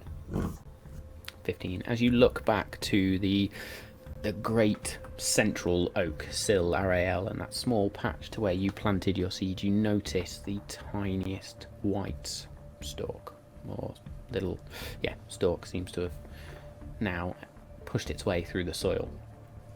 And it just smirks the lips that he now has. Very good.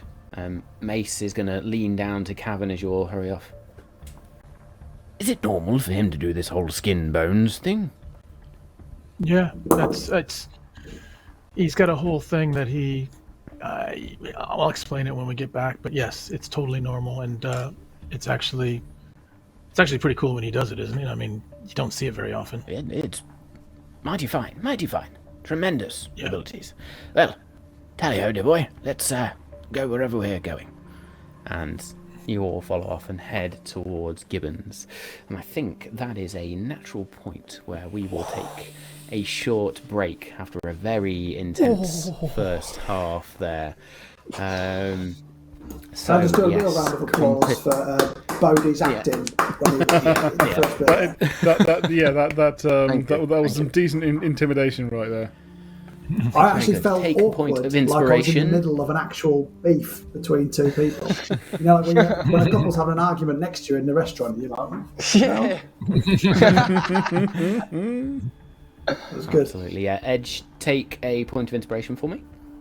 Oh, God, I need that so bad. Hell yeah, give me that inspiration. Oh, sweet, yes. I love that.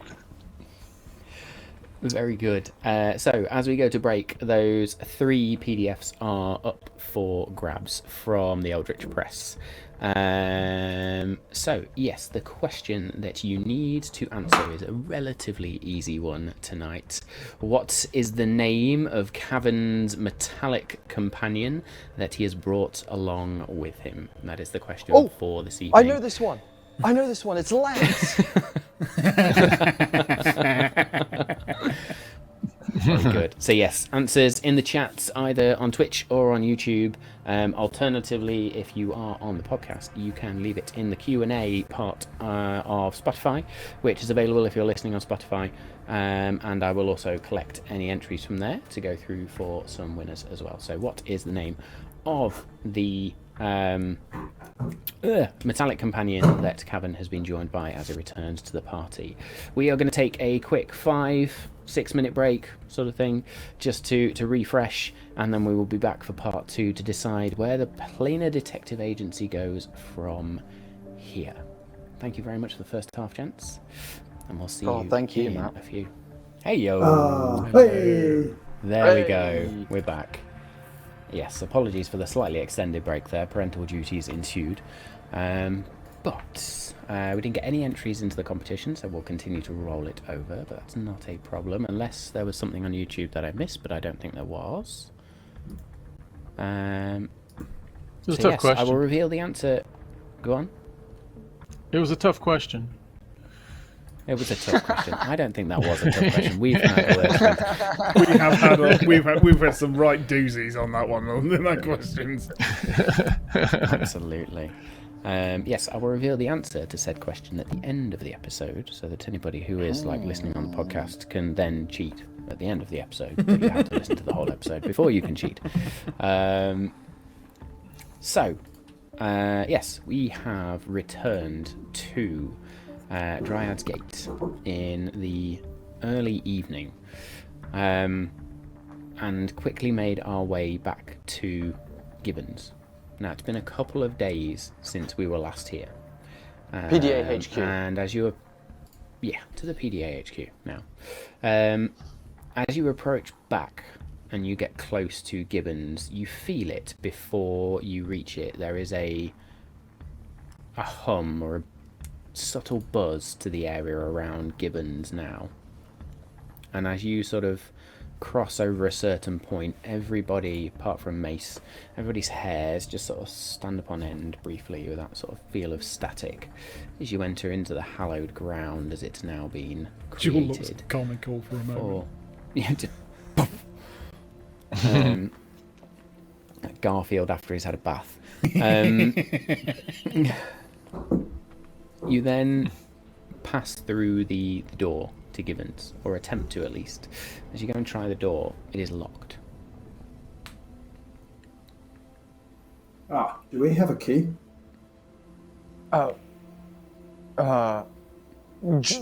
Jewel, you... Oh, Callum has it. Fuck's sake.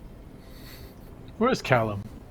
I'm gonna knock on the I'll door. pull out a little figurine and I'll try and check its pockets for a tiny key. This is a solid I block don't of think it's ice. going to work. Knowing, Yeah. Oh, Jewel won't know either where Callum is. You weren't there, were you? Fuck a duck. no idea. Well, I've just held up a little figurine of Callum. That's This is not. this is Callum. That's Callum. What? Yeah. How did you do this?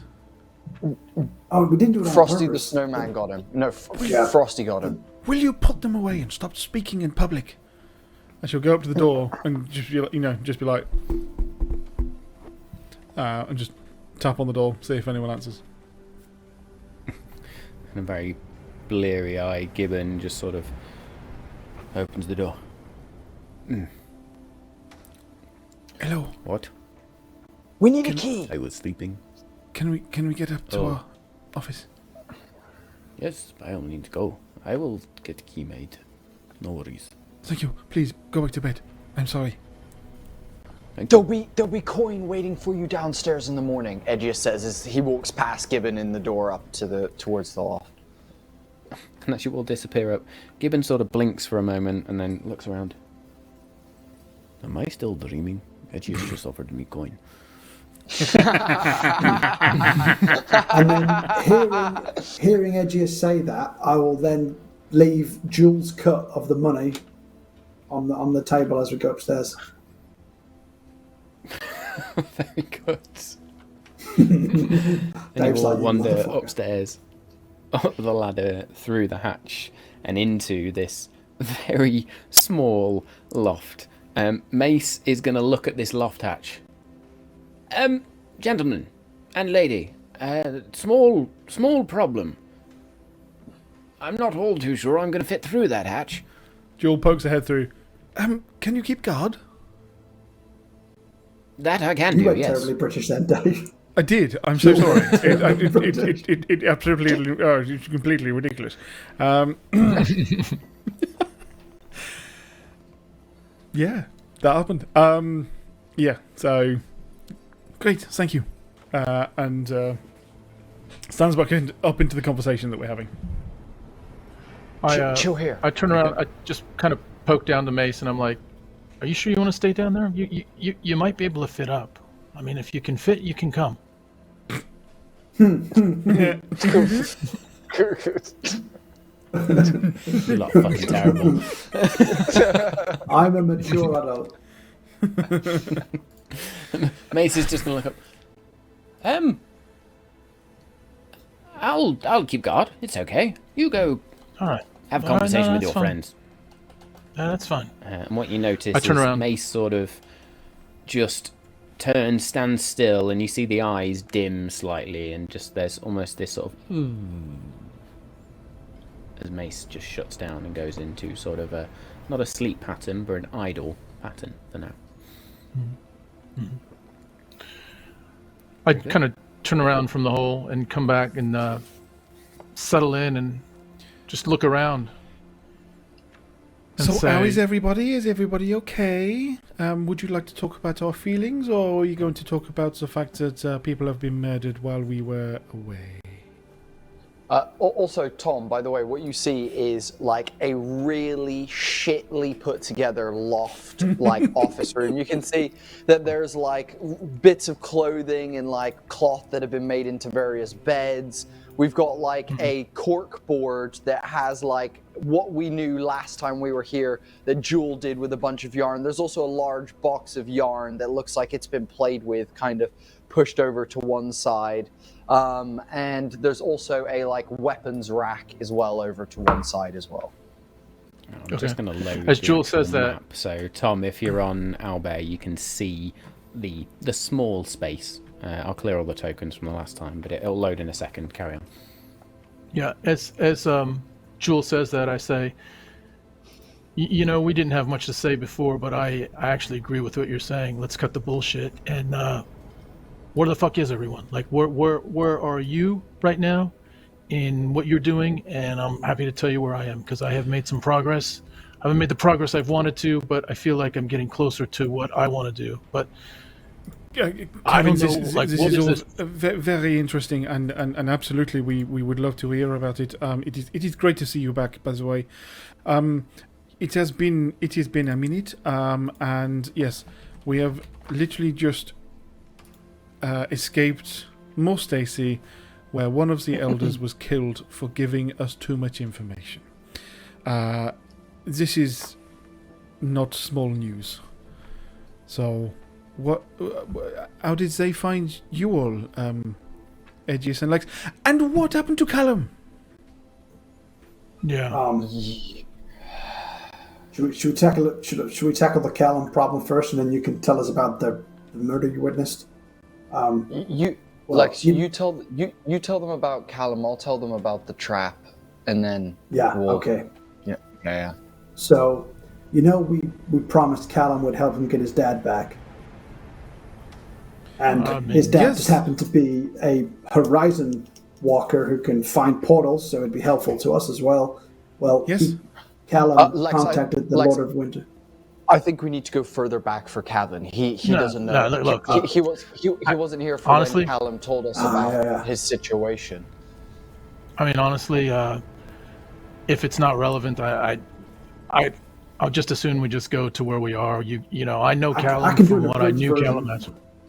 So Callum got his powers from a Fey Lord called the Lord of Winter. He gives him his powers, and in receipt for those powers, he took his dad away from him and Faja, can you hear? encased him in ice. And so we were helping him to get his dad back. And then in doing that, Callum...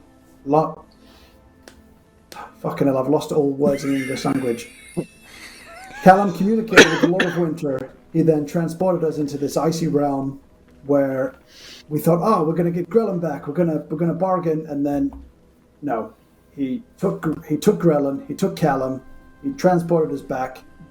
We need to give him a Fey portal in return for Callum. So just one question.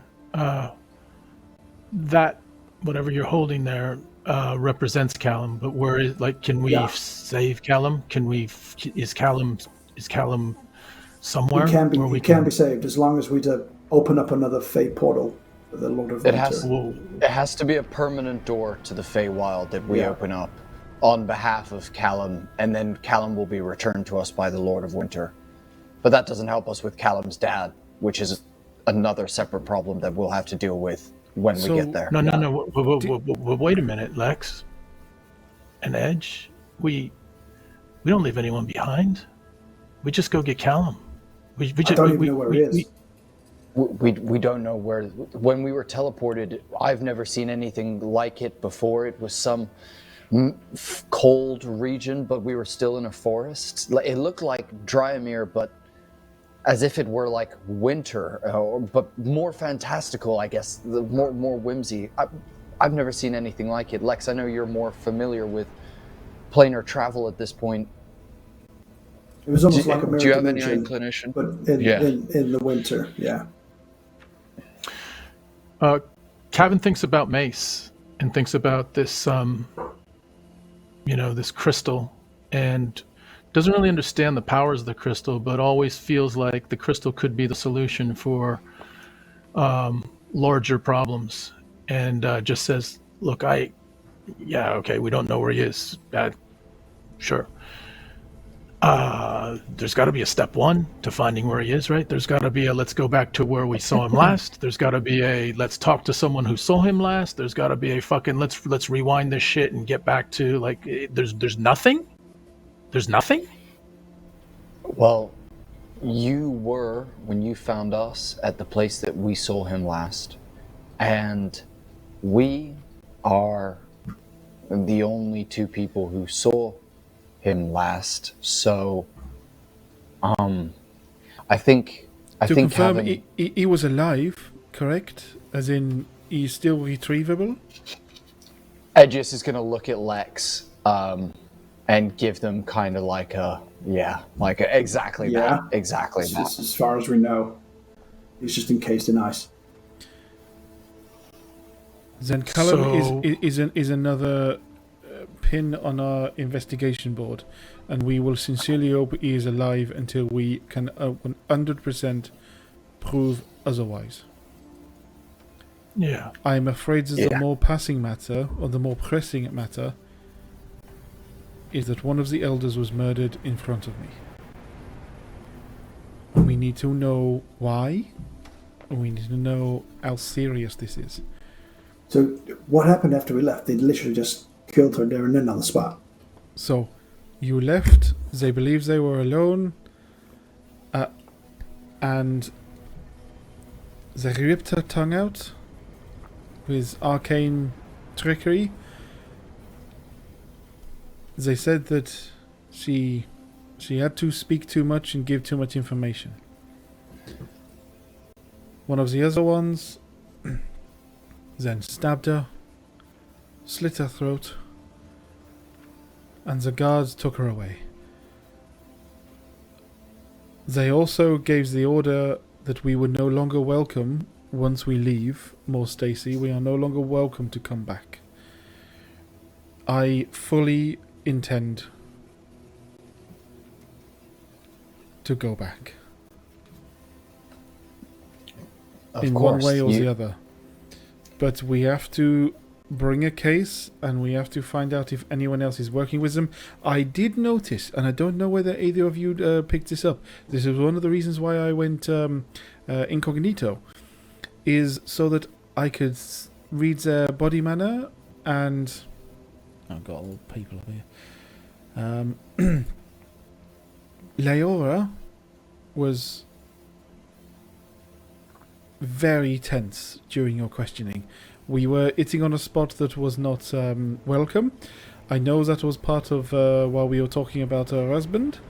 I do not know if this was anger, upset, emotion, or worry that we are on the right path. We did find out there was rumor of an affair between her husband and Mayanora before his Yes, death. we did. We found that out from a local barkeep.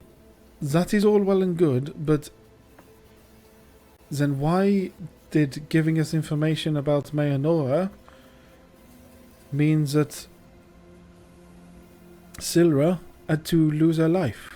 I do not understand this. Are they still? So, okay, you said- this is what wait, I'm trying to think of. Yes, Edgius, go on. You said that there were that the elders that they were killed. They were all just complicit in this. That you know that Leora and you mentioned another one that killed her, and the rest just sat and didn't. These mighty elders just sat and let this happen. So to clarify, Leora ripped her tongue out. Dagon stabbed her. Yep, stabbed her. Yeah. And the other Dragon ones, stabbed her. were they complicit, nonchalant, or just uneasy about the whole thing and kind of avoid it? So Glim had that sadistic smile and lifted her neck, and that's where you saw that she got this wound or scar across her neck that you'd not noticed before. Yeah. And Tharian, the other one, the half-human, half-elf, the true half-elf, if you would like, was sat there just laughing at the whole situation. I cannot believe what I saw, Aegeus. They were all complicit and all quite happy with this. They were, if not smiling, entirely complicit with it. It was... I tell you what, though. I tell you what, one of the other one had a very similar scar across their neck. I feel like they have all been indoctrinated. That is hard to say in this accent. Trimerian is it's a hard one. Is there a... Look, I don't want to get... It seems like you're so far down the road in this, I barely even understand what's happening, but what I do know is I liked Callum. I liked Callum. And is there a way that we can connect? Is there a way we can split priorities so that we're not just going to try to settle this elders thing, but it's also tied into finding Callum? I think it all is, Kavan. It all is. And as I say, unfortunately, the information we have come away with from More Stacy is, well, it is morbid, it is horrible. However, we can't just be banding this information around. We're going to have to keep this extraordinarily close to our chest. For all intents and purposes, we got paid and left. That is what everyone needs to know. And I hope, Aegeus, that your masterful intimidation does not go any further than it did, because we need to show that we just left peacefully. I'm sorry that we pulled ourselves out so quickly, but we just had to make sure we're safe. Kavan, there's another piece of information that you're currently missing as well. Do you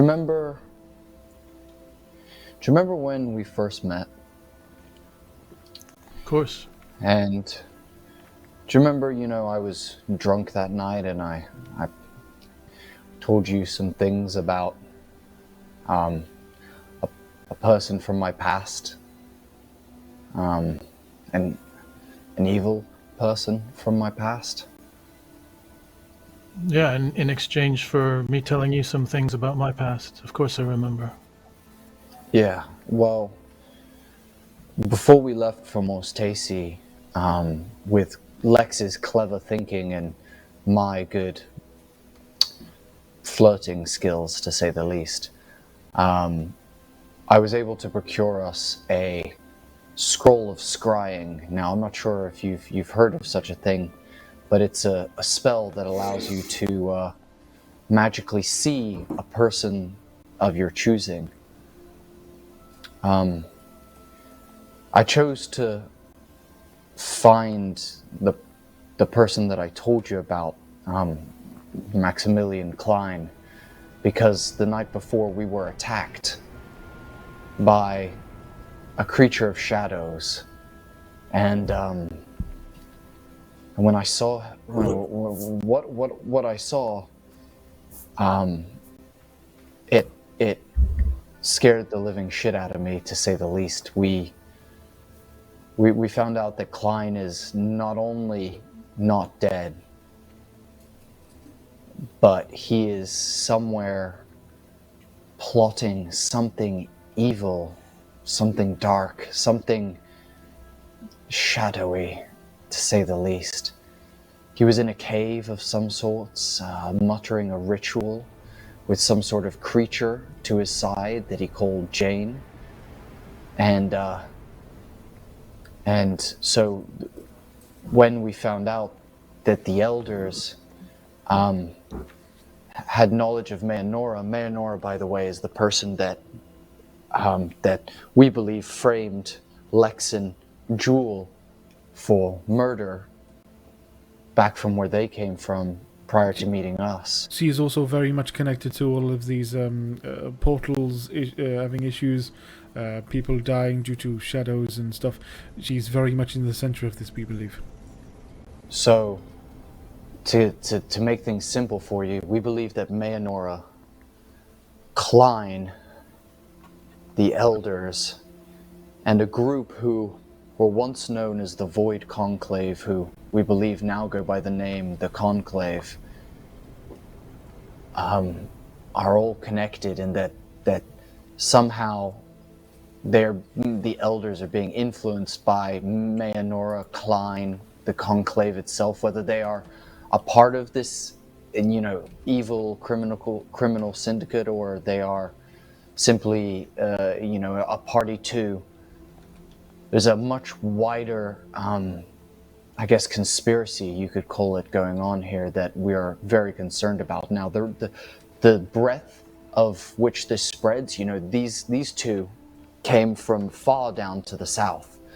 You and I came from far to the east, and yet somehow we're still stumbling upon the same things.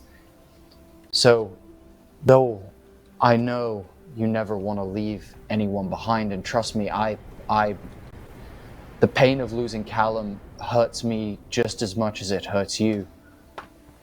But we currently are weighing up the chances of something catastrophic happening across the lands that could be going on underneath the surface, and we let's make this very clear.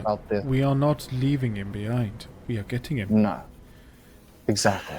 When is a different matter, and I am not trying to just say when. That is never. We will. It is just not the first thing we will do. What is the first thing? This right here, finding out what we are doing. Yeah. So we're finding out what we're doing. I'm still a ways behind you, and I think you all have a sense of what you think the first thing is. The only thing I would ask is you consider accelerating finding and saving Callum somewhere up the list. I guess it doesn't have to be first, but could I invite each of you to say, this is what I think the first thing we should do is, because it feels like we're burning time. None of us know where Callum is, but we know that he ain't here, and he's probably not doing great. So, I'm not gonna. I don't know what the fuck the next thing to do is, and each of you probably have your own idea. Let's come up to some sort of agreed step. The first step is the next step to finding Callum. I don't care if it's a sideways step. We need to take the first fucking step. I agree. So, what is that? Our main goal is always, at the moment, finding him and resolving the issues with portals and the shadows that are killing people. They are connected. The portal we have fixed and unfortunately not as we expected, was corrupted, and we believe very much because it was an attempt, an experiment, possibly a drawing of power. All of these things are things we are trying to resolve. If we are to create another portal to get to wherever Callum is, as you have discussed it, and it sounds like they are possibly in the Feywild or something similar, we are not going to be able to get there until we actually fix portals being corrupted, in my opinion. Therefore, more information needs to be seen of Mayanora.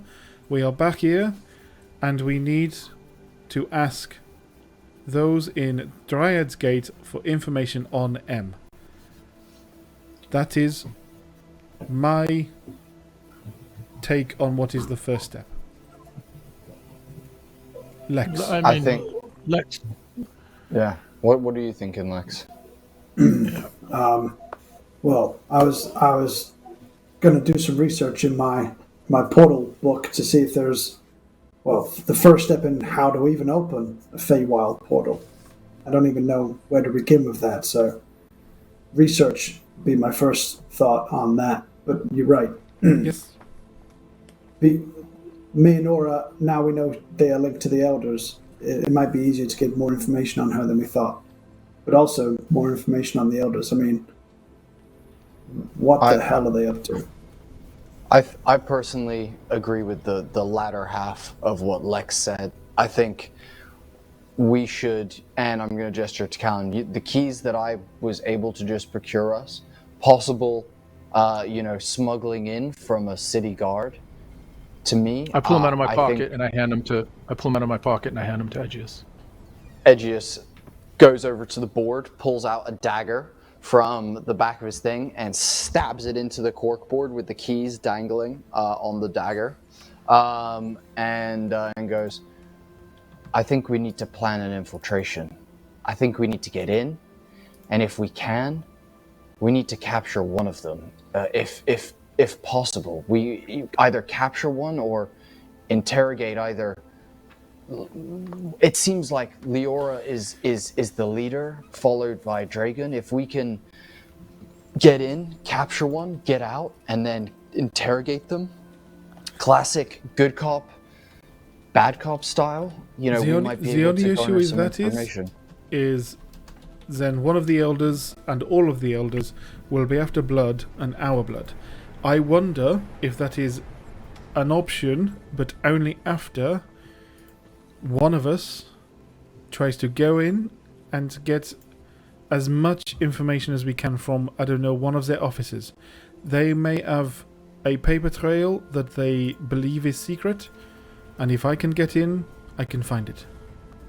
What if we do... Can I just offer some...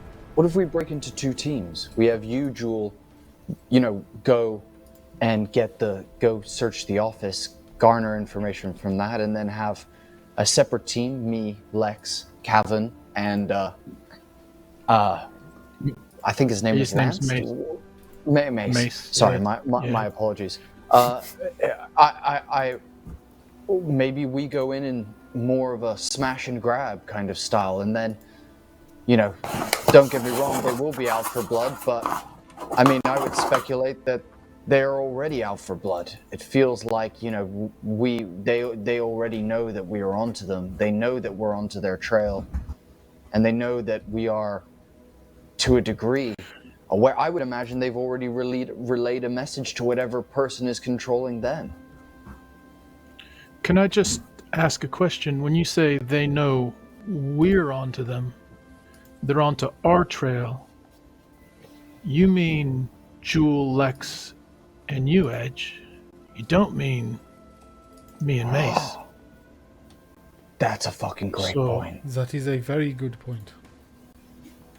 You guys are... We are unknown at this point. Yeah. So maybe you're the decoy, and we go in and we do the smash and grab. Maybe you do the distraction on one end of wherever the fuck this. Look, man, I'm just talking theoretically because I don't even know spaces. I don't know people. I don't know rooms. I don't know entry points. I don't know exit points. But if you were able to cause the distraction to pull attention away from the focal point, then maybe Mason and I can enter and grab the focal point and get it the fuck out of there and get us closer to Callum. So you're saying 3 teams. We have Jewel go to the office, Mace and you go and get one of the elders themselves, while Lex and I go to the other end of town, make a shit ton of noise, kick up some fuss, maybe brawl with a couple of guards, and then we all get the fuck out of Jump Street? It's an idea. I don't know. I mean, I always thought, and I've been away from you guys for a while, but I really respect Lex in these situations because you seem to almost like run numbers in your head in a way that I don't even understand. Do you think that'd be plausible, Lex? Do you think we could manage something like that? And you'll almost see that meme, when that woman's trying to calculate something and there's loads of numbers around her head. Lex will almost be calculating all the permutations, and I think using the fact that Kavan and Mace is unknown to them as an advantage is a logical play. It's probably the best shot we got to give us a statistical advantage. They also currently do not know that I know anything that has happened. That's true. That is something that is in our favor. I think also we need to beat them to the punch, and we need to tell Dryad's Gate what we know, so that they do not again try to land us in the shit as happened to us back in Thalissa. So that's a good point. That is step number 1. We need to make sure they know we are not the ones and the culprits. We need to tell them, we need to find out. One of you talked about a truth area. Is that something you can do so that we can ask Brom honestly? So we could ask Brom, or even better, we could ask one of the elders with my truth ritual that I can do. If Kavan could get me close enough to an elder, they would have to tell us the truth. That is the kidnapping route I think we want to avoid if we can. But I agree it is very good, but it is, I believe, last resort. Do you know what I mean? We are then wanted and have an entire town's guards on us. Do you know what I mean?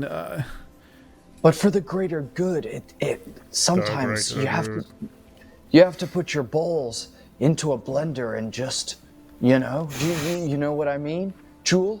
No, I really no. Do not know what you mean. Absolutely not. You've never heard that term before? Oh, it must be from Unity City. My apologies. Look, I think something that we need to be careful about, Jewel. We do not know how wide this spreads. The fact that Klein was able to find us here in Dryad's Gate makes me think that he has a post here, in the same way that he has a post in Mostasi with the elders. Now, I agree. Let's get a message back to the place that you said that I literally cannot begin to pronounce the name of. That place. I think let's definitely get a message back there, because I think that will be vital to inform them of the fact that we know who did what. The fact, the stuff that we know. Get it back to that wizard conclave that you talked about. The crystalline isle. Yes. Yeah. We need to inform them. We need to inform Dryad's Gate of what we know. Can we trust? Fine. We've got to start with Brom. Fine, Brom. Surely. We need to find out if Brom is trustworthy. If not, he does not leave our sight. Because if he is trustworthy, then he can talk to birds, so he can literally send messenger birds to the Crystalline Isle and wherever we want to send them to. Perfect. Lex, you are right on the point here. Okay, I like it. Edgius is going to look around the group, and as he does this, he's going to smirk, and then as he's smirking, he's going to remove the skin from his body, and just be like, "Sounds to me like we've got our heading. Talk to Brom, find out what's going on with him, then formulate some sort of plan to get ourselves back to More Stacy, get Kavan and Mason in to get one of the elders, get Jewel into one of the offices. Maybe we do separate elders, so Jewel, you go for like Dragon's office and they go get Leora, and then Lex, you and I slap our asses in the street and hope that we cause enough chaos. I would say that if we take one of the elders, preferably Leora, it also means that I can search her office. Otherwise, the other elder may be in their own office, possibly. Hey, but you managed to get past all of them last time. All and of them. I do not want to test my luck again in that way. That's understandable. It also cost me 2 extremely valuable potions. So... Can I just check? When you said slap our asses, that was a metaphor for cause a distraction, right? Not literally slap our asses. I mean, you two slapping each other's asses would be quite a distraction, I have got to say. No, I was being 100% literal there. That was you, me, in the street, getting butt naked, slapping ass, and trying to cause as much as a distraction and deterrence as possible. Not a metaphor that time. I mean, yeah, that would be a distraction, so, okay. I'll go with that line of thinking for now. Can I just say, Lex, it's been a while, but you've really, the whole metaphor thing is a big part of your thinking these days. I love it. It's just, you're looking for them, you're placing them, you're questioning whether, it's... I take everything literally usually, and it got me into trouble before, so I'm learning to assume metaphors exist, and I actively look for them now. Ironically, I assumed something was a metaphor yesterday, and they were being literal, so, I'm still working on it. You're playing with it, dude. That's the first step, though. It's wonderful. I love seeing the progression. Yeah, it's great. Speaking of which, Kavan, you seem to have had your own successes. Is that correct? Yeah, where have you been, buddy? I mean, success is a relative term. I feel like I'm closer to success. I mean, basically, Mace, you don't know much about Mace, and on the surface... They are metal. He looks calm and ready to drop. Sorry, I went into 8 Mile rap then. On the surface, he looks calm and ready to drop. He looks golden on the surface. Like I told Lex, he's kind of like a dichotomy. Like on the outside, he presents himself as very officious and very proper. He'll do whatever he needs to do to get whatever he needs. He'll mix it up. And so anyway, he's the one that got me. He woke me up the night I was with you, the last time I saw you, and I guess he had a connection or a way to get to Paragon that was different and better than what I was doing. And that is the second time you and Mace have said this in the last couple of hours. This is Paragon. You have spoken about this before, I believe. Remind us of it. I mean, Jewel, Paragon is, these. Look, I would put aside Paragon for a second to make sure that Callum's fine. But all this other bullshit, I'll do it. But in the front of my mind is Paragon, man. He's my god. He's my chance. I'm fucking tortured and I'm mostly miserable, and he's my chance. And Mace showed me a pathway to get closer to him, and we almost did. And the druids fought us. It felt like right at the last minute we were ready to connect with Paragon, and then something external, something bigger than us changed the game. And so we're closer. I feel like I understand Paragon more. I feel like Paragon is reaching out to me more and more. But I'm not there yet. But look, man, here's what I would say. Wait. Also, as you say all of this, usually you've come to know Edgius as someone who kind of almost rudely, like, disregards your religion, Kavan, and your belief system.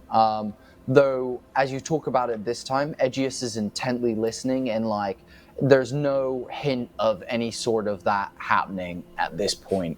But Aegeus is like, wait. Did you say that you fought the druids? What druids? We were right at Dryer's Gate, and I mean, literally, it felt like within reach, within touching reach, within the Savior. We were there. We were in that space. We were in that energy. We were in that essence. And I don't know where they came, but they fought us back from Druid's Gate, and that was the threshold we needed to cross. And then it was gone. And then it was gone. And something happened, and Mace said it's the Druids, and he has this frequency, and I think it could be important into some of these other things we're talking about. But Mace wasn't. It wasn't like he was kind of sure. He was certain it was the Druids that fought us in that last little step to get what we needed. Kevin, when was this? I mean, we've probably been traveling, I don't know, 4 days. It's been not long, and then. Does that line up to when we had our little shenanigans? No. Okay. As Kavan explains it, and you realise Kavan's talking about Dryad's Gate now, where you currently are. Yeah. This was before the Green Heart Festival.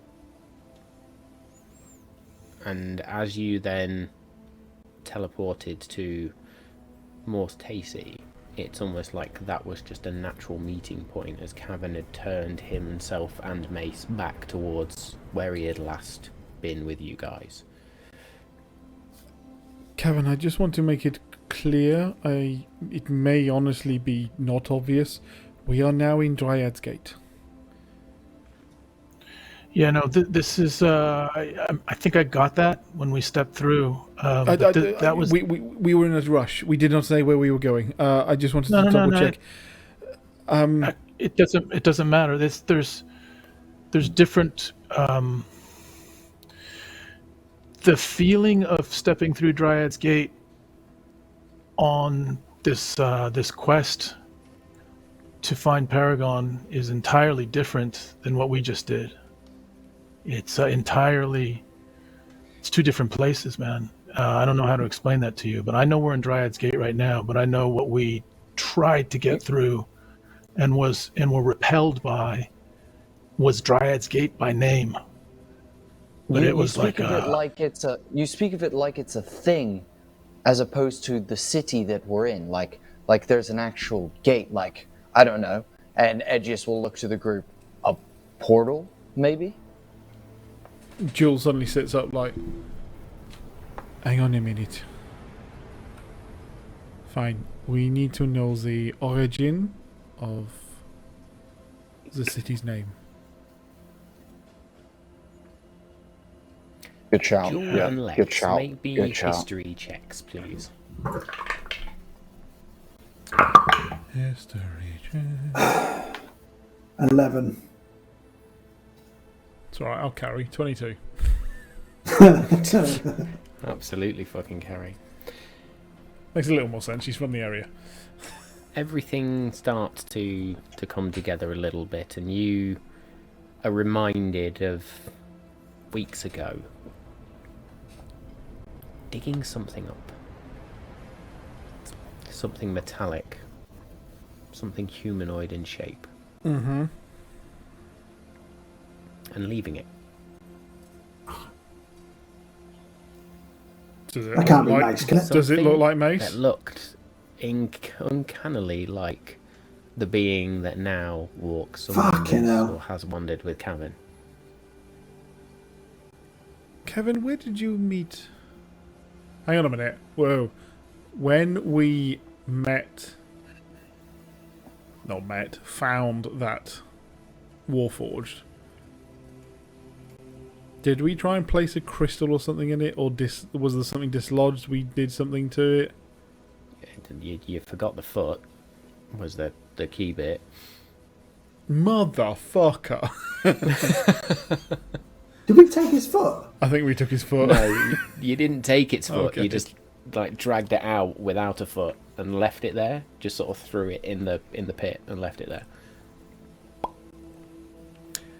What's wrong, Jewel? We You are look not like very you're, good at looking after Warforged. I have just... On our way to the Crystalline Isle, Lex and myself, we met a being, a creature, a construct very similar to Mace. Buried, long buried. I mean, we also noticed, I don't know, a foot. Hang on. That ancient battlefield, are you saying that the creature that was buried is Mace downstairs? That's also another question. You know, those weird, like history premonitions that she was getting, were the beings of Mace-sized also in those visions? Now you think on it with your history check of 22, there were beings that looked a lot like Mace and were similar to Mace in those visions of creatures clashing together. Some that were metallic, some that were more infernal looking, we shall say, with these curved horns and wings. I cannot piece this all together. I think that Mace is similar to one of the constructs we saw in this long gone battlefield. Possibly they were also of supporters and followers of Paragon. I still do not quite understand the connection between that and Dryad's Gate, but if Dryad's Gate is a portal, we want to know about it. I mean, then there's the other thing which I haven't really thought about for a while is, like, Mace just appeared. He just We did woke me up dislodge. that night. We did dislodge the Warforged from there. Perhaps if they are also of Paragon and you are as well, maybe there is some connections there via the gods. As this is a god we are talking about, I'm sorry. I have had an unusual connection with a higher being. I do not know necessarily it's classified as one of the deity. I mean, he's never represented himself as a god. He's represented himself as someone that's seeking Paragon, like I'm seeking Paragon. But he did Sorry, appear out not of nowhere. Mace, but yes, this Paragon you are talking about. Are they a god or a deity or something? Oh, fuck yeah. What do you mean, a god or a deity? He's the one. Like, Paragon's the one out of all of them. He's the one that makes the most sense. Okay. I just looks to Lex to see how he's reacting hearing this over Mechanus. Well, Mechanus isn't a deity, which is Plain. But Kronos would be my deity if I was going to think of one as above all others. So I'm just like perplexed, but intrigued by what he's saying. That's what you'll see on his face. This, ladies and gentlemen, is how wars start.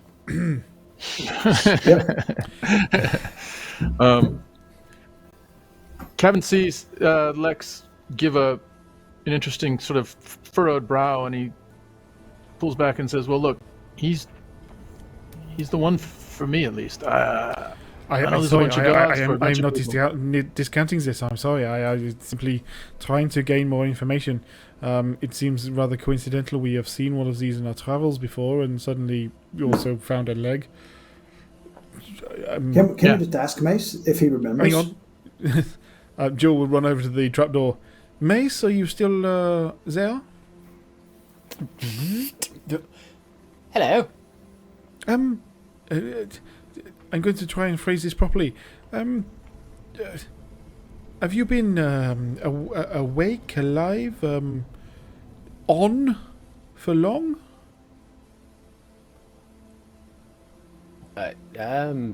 Define alive.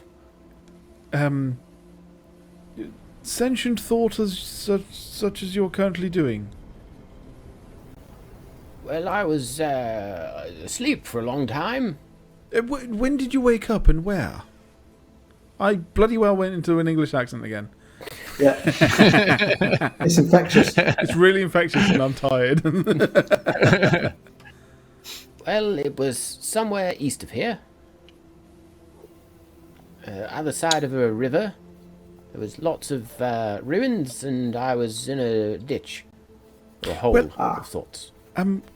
Good news. I think we found your leg. Oh, which one? Oh, the missing one. Yes. But that is good Unfortunately, it was kind of where you woke up. I'm sorry. I think there's. Oh, well, that's okay. This one suffices for now. Yes. Was the ditch? I don't know. Icy, cold. When you awoke? No, it was very, very muddy though, and dusty. Oh, There was cool. quite That's quite good. a That's quite a good. battle there. Have you just been Yes, it pulled was his asleep phone my back up. Have you been the asleep final since the battleground of battle? Paragon. Yeah, was Yes. you part of the final battle? Yes, You've been asleep on the field ever since. I assume so. Yes. Do Mace, you know can what you just woke you tell? up? Yes, Cavan, boy, you were saying? I was explaining how this whole we were getting closer to Paragon, and we got you know how you sensed it was the druids, and how we were so close, and then they fought us back, and we were so just. Was there an I don't know, actual gate? Is what he's asking. Was there an actual?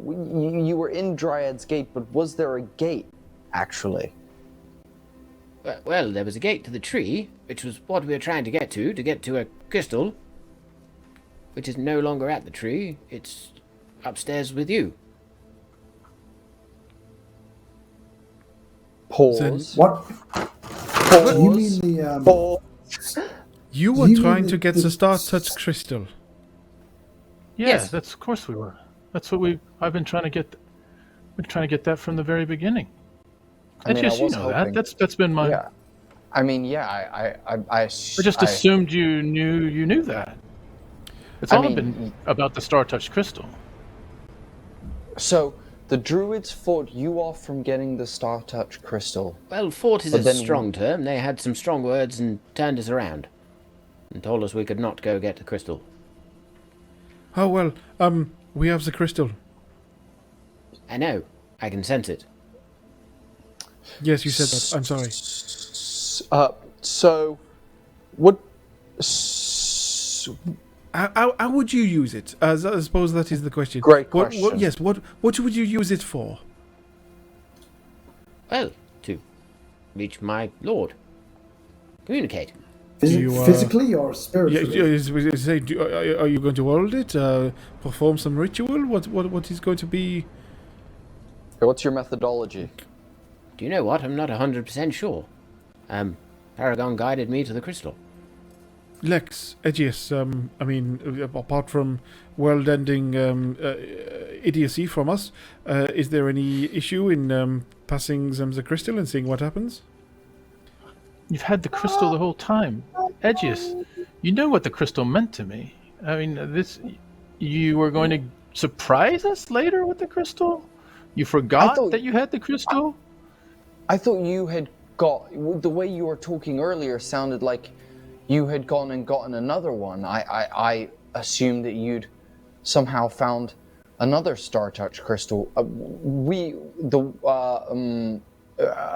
Sure, let them have it, Lex. Do you still have it on you? Yeah. I got it. Be careful though. It's powerful. Try not to set it off. I Edges reach won't out touch for it. Edges will step Reach back out for it. and let you. Yeah, Jewel sort of gets up and moves like as far away in this tiny room as possible. I reach out for it, but I also bend down on one knee and lower my head as I reach out for it. Good. As your fingertips connect with this star-touched crystal, this multi-faceted crystal that just glows with a myriad of colours. Make me a wisdom saving throw, please. Oh, that's not good. That's what we're here for. 10. Oh, golly. That was not the yay we an were 11. looking for. It was an 11. 11. You touch this crystal and your eyes roll back into your skull, and sparks of wild magic just begin to emanate off your body. But you're We need to shut this down. Give him a Kavan, second. you Give him are one more second. elsewhere. You're not 100% sure where, but there are fields. Lush green fields with long grass and a bright sun. A dove flies towards you. It's the lights on your shoulder. And in front of you, out of the earth, a set of scales, golden scales, just form. And then a voice.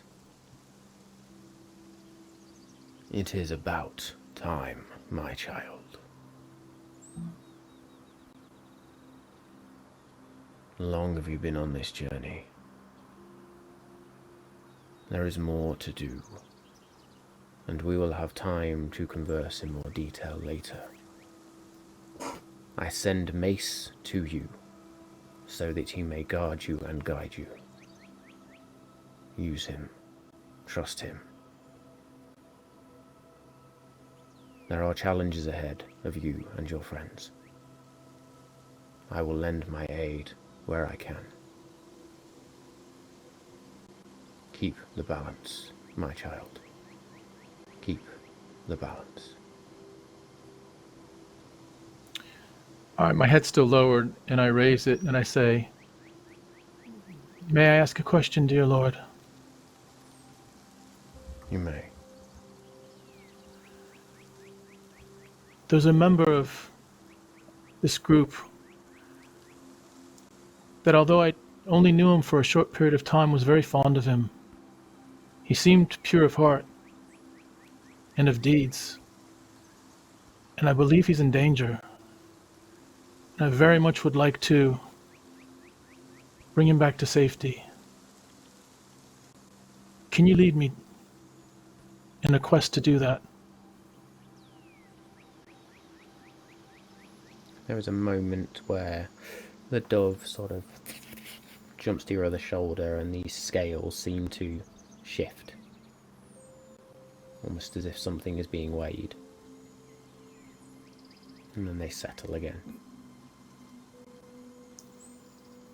All things in balance, Kavan. All things in time. When the time's right, your friend will be returned.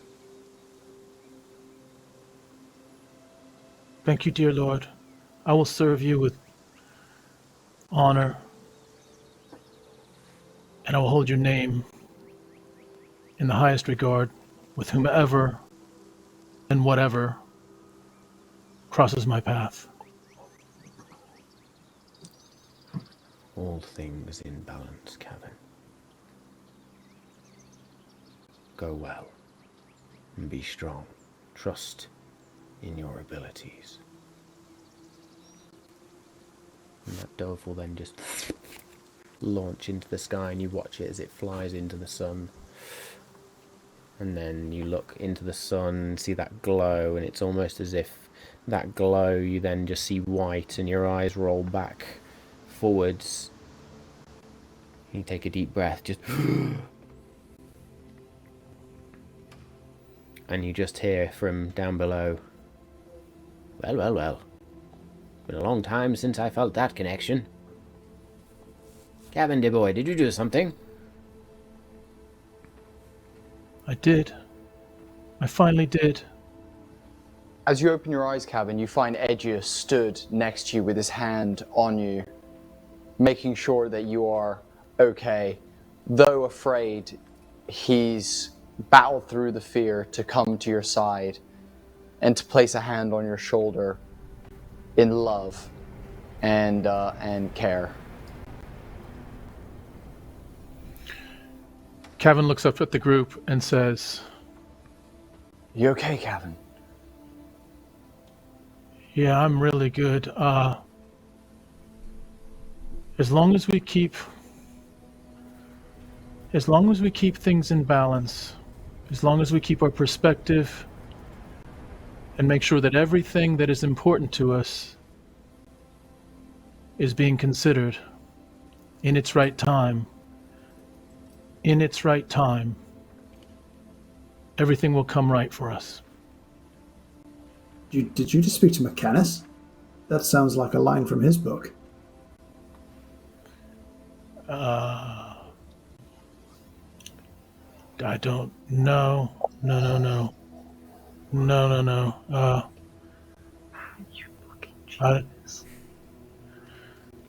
It was Paragon has some wide words. I should look into this character a lot more. I don't know, I'm not a teacher, but I can certainly,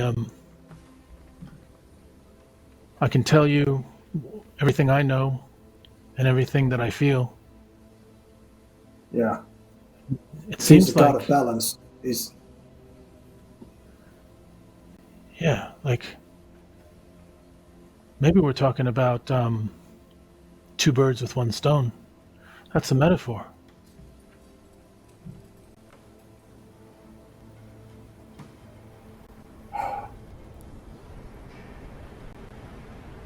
I'm speechless. We So, are, what else we did are they all say? completely speechless. Well, Did they give you any advice on what we should do? Did you meet them, Kavan, like you always dreamed? Did you actually meet them like you spoke about? Yeah, and it was all amazing and everything, but there's more work to do. Like, it's not the end of the road. It's the beginning of a new road, a wider road, and you're all on the road with me. And we also have the backing, the support, and the power of a god behind us.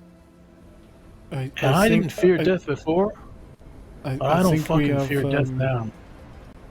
We have a couple of them on our side by the sounds of it. Looks at Lex, looks at Kavan, shrugs.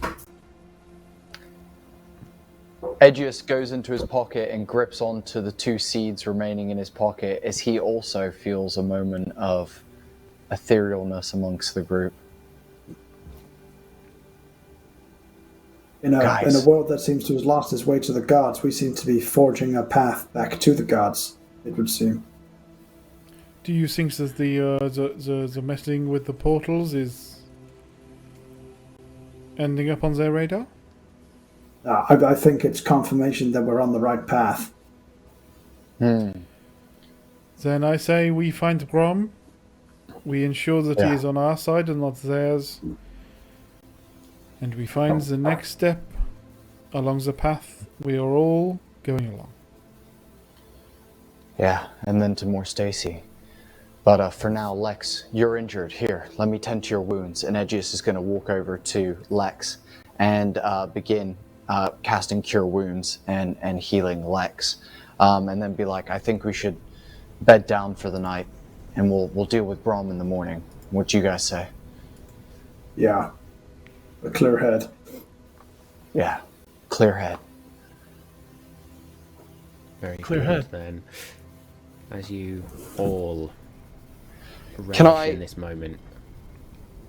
Can I, before we go to bed, at some point pull Kavan aside for just a hot second, but Matt, tag back in. Sorry, I just wanted to make sure that we get that in before. Yeah. So as you all sort of reel in this moment, relish in the information, Lex, some of your wounds are healed, and Mace also sort of, was there an injury? Well, give me your hand, dear boy. And just reaches up a giant metallic hand and clasps yours, and uses lay on hands to give the 5 hit points back as well. Nice. Mace then goes, well, if that'll be all for the evening, I'll see you on the morrow. And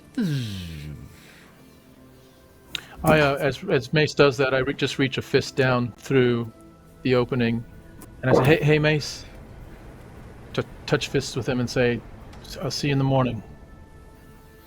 And there is that. Thanks, bump. Mace.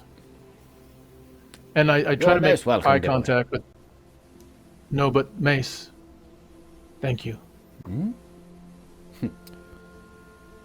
Very well. Lex, I know this is my paranoia. You wouldn't mind setting the alarm? Let me check my spell slots. See, Yes, you actually can. I would love to. Yeah. Very good. And I will add Kavan and Mace to the list of people, as well as Gibbon, who don't set it off. Excellent stuff. So, you all begin to bed down then, and in this moment, Edgius, you take Kavan aside. I pull out from within one of my inner pockets 2 cigars that I had from I had 3. One I smoked earlier when Jules was out investigating the night we got attacked, and I'll pull 2 out and kind of hold them up to him and be like, "Roof." And I grab one, and I say, "Yeah, Roof," but I say, "Let's save these for when we can really celebrate." And I hand it back to him, and I say, "How do we get to the roof?"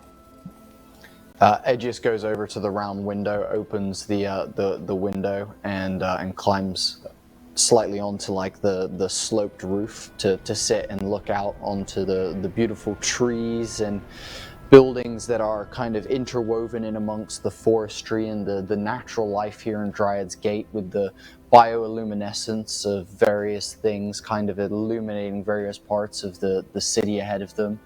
And as Edgius gets up there, he taps a couple of the tiles next to him as if to say, "Sit down." Hey, man. It wasn't the greeting I was expecting, but I guess we're there now. I'm sorry, I just...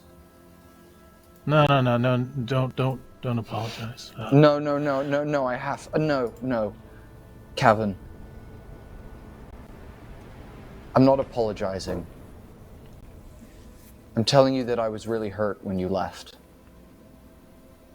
You promised me when we first met that we wouldn't part, that our journeys were intertwined no matter what, and now I know you said you were going to come back. But up until this point, you had been my only family that I'd had in 30 years. In 30 years, Kavan. And then you left that night with just a note. You couldn't even wake me. I'm so glad you're back. When I saw you, the happiness that filled me was unlike anything that I can describe with words to you. But don't you ever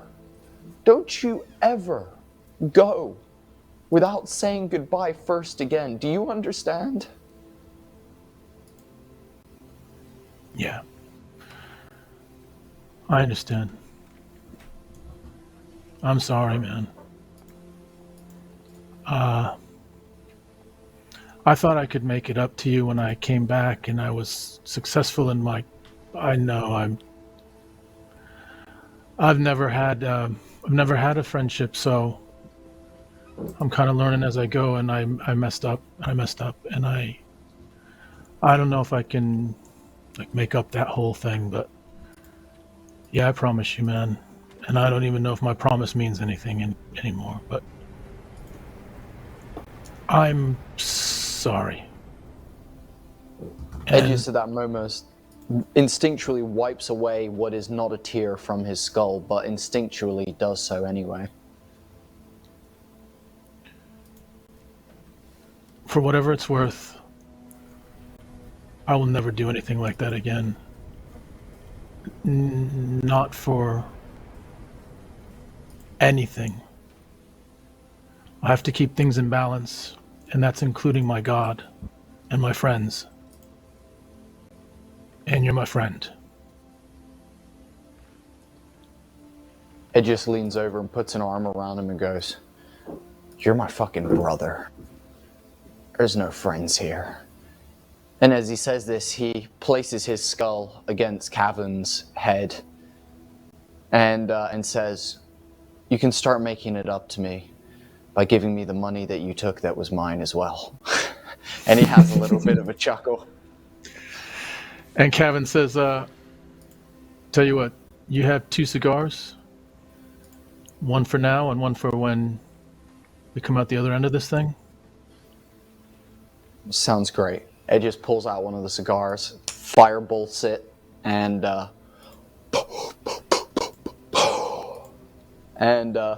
as he does, he's going to take a toke, hand it to Kavan, and pull his lute from his back as he begins playing the type of song that is one that can only be played in a moment of movement, in a moment of progression, in a moment of true friendship and bond. And it sounds almost like somehow that there's flutes and other things kind of coming in as he begins mixing some of his bard magic with it. But it gives you that kind of Shire when Bilbo and Gandalf are sat smoking the pipe together, kind of musical vibe of just really beautiful, really serene, really calm, and just appreciation through what his fingers are allowing him to do on this lute. While Kavan hears that, he remembers that his drum is down in his bag downstairs, but he just taps on the tiles of the roof lightly in rhythm to the beat, and they continue with that connected song together for a period of time. No words, just looking out at the city in front of them, at the stunning view that is Dryad's Gate. This gorgeous, gorgeous place that is filled with so much mystery, so much unknown, so much potential. During the time when they're talking, Jewel will find the pendant again, will gently pin that up on the corkboard, write a little note that just puts next to it, "Justice," and then sits down and just looks cross-legged, listens to this beautiful music whilst she can't sleep. She's just going to look at this. Very good. As Mace himself settles into that strange idle mode, Jewel, you lay staring at the ceiling. Kavan, Aegeus play their tune to the nights in this elven forest. Lex, is there anything final you wish to do? Well, before I was going to bed, I was going to read the Portal book to see if I could find any chapters linked to creating portals, specifically Fey portals. Very good. If possible. Maybe an investigation check. I have been rolling shit tonight, so... Ooh! 15 is not too bad. I was going to say, so it's due. 15 is not too bad. My music gives you my last bardic inspiration of the day. Fucking right, it does. It would either going to send me to sleep or give me the inspiration I needed. And it was a 6 as well, so that's 21 altogether. You read through the book and find some information that you've already come across before, that portals can be made, temporary or permanent, depending on the energy that's cast into them, but temporary portals can be made providing you have a material from the parent plane, or the plane you are targeting, and play the right frequency. Oh yeah. It also talks about there are subtle spells that can be used to create brief rifts, brief moments in time where somebody could step through. Spells known as plane shift or similar. You read after this, you reminding take myself- solace. Go on. I was just going to say, after reminding myself of that, I was going to let the music drift me off to sleep. You might be adding some. I'll let you go because you might want to do some after that. You begin to continue reading as well, and there is a long list of materials and types of keys that can be used to create portals.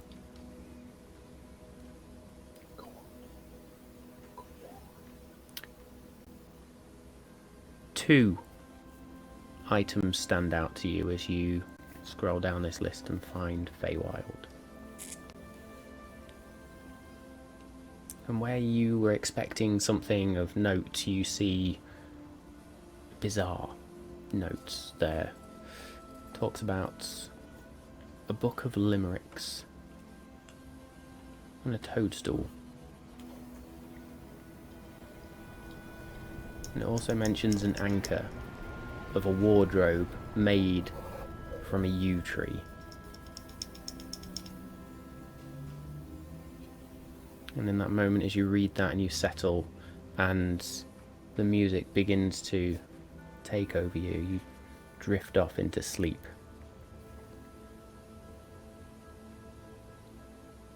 The camera pans down through the floor, past Mace, where Mace is just there, idle, unmoving, still,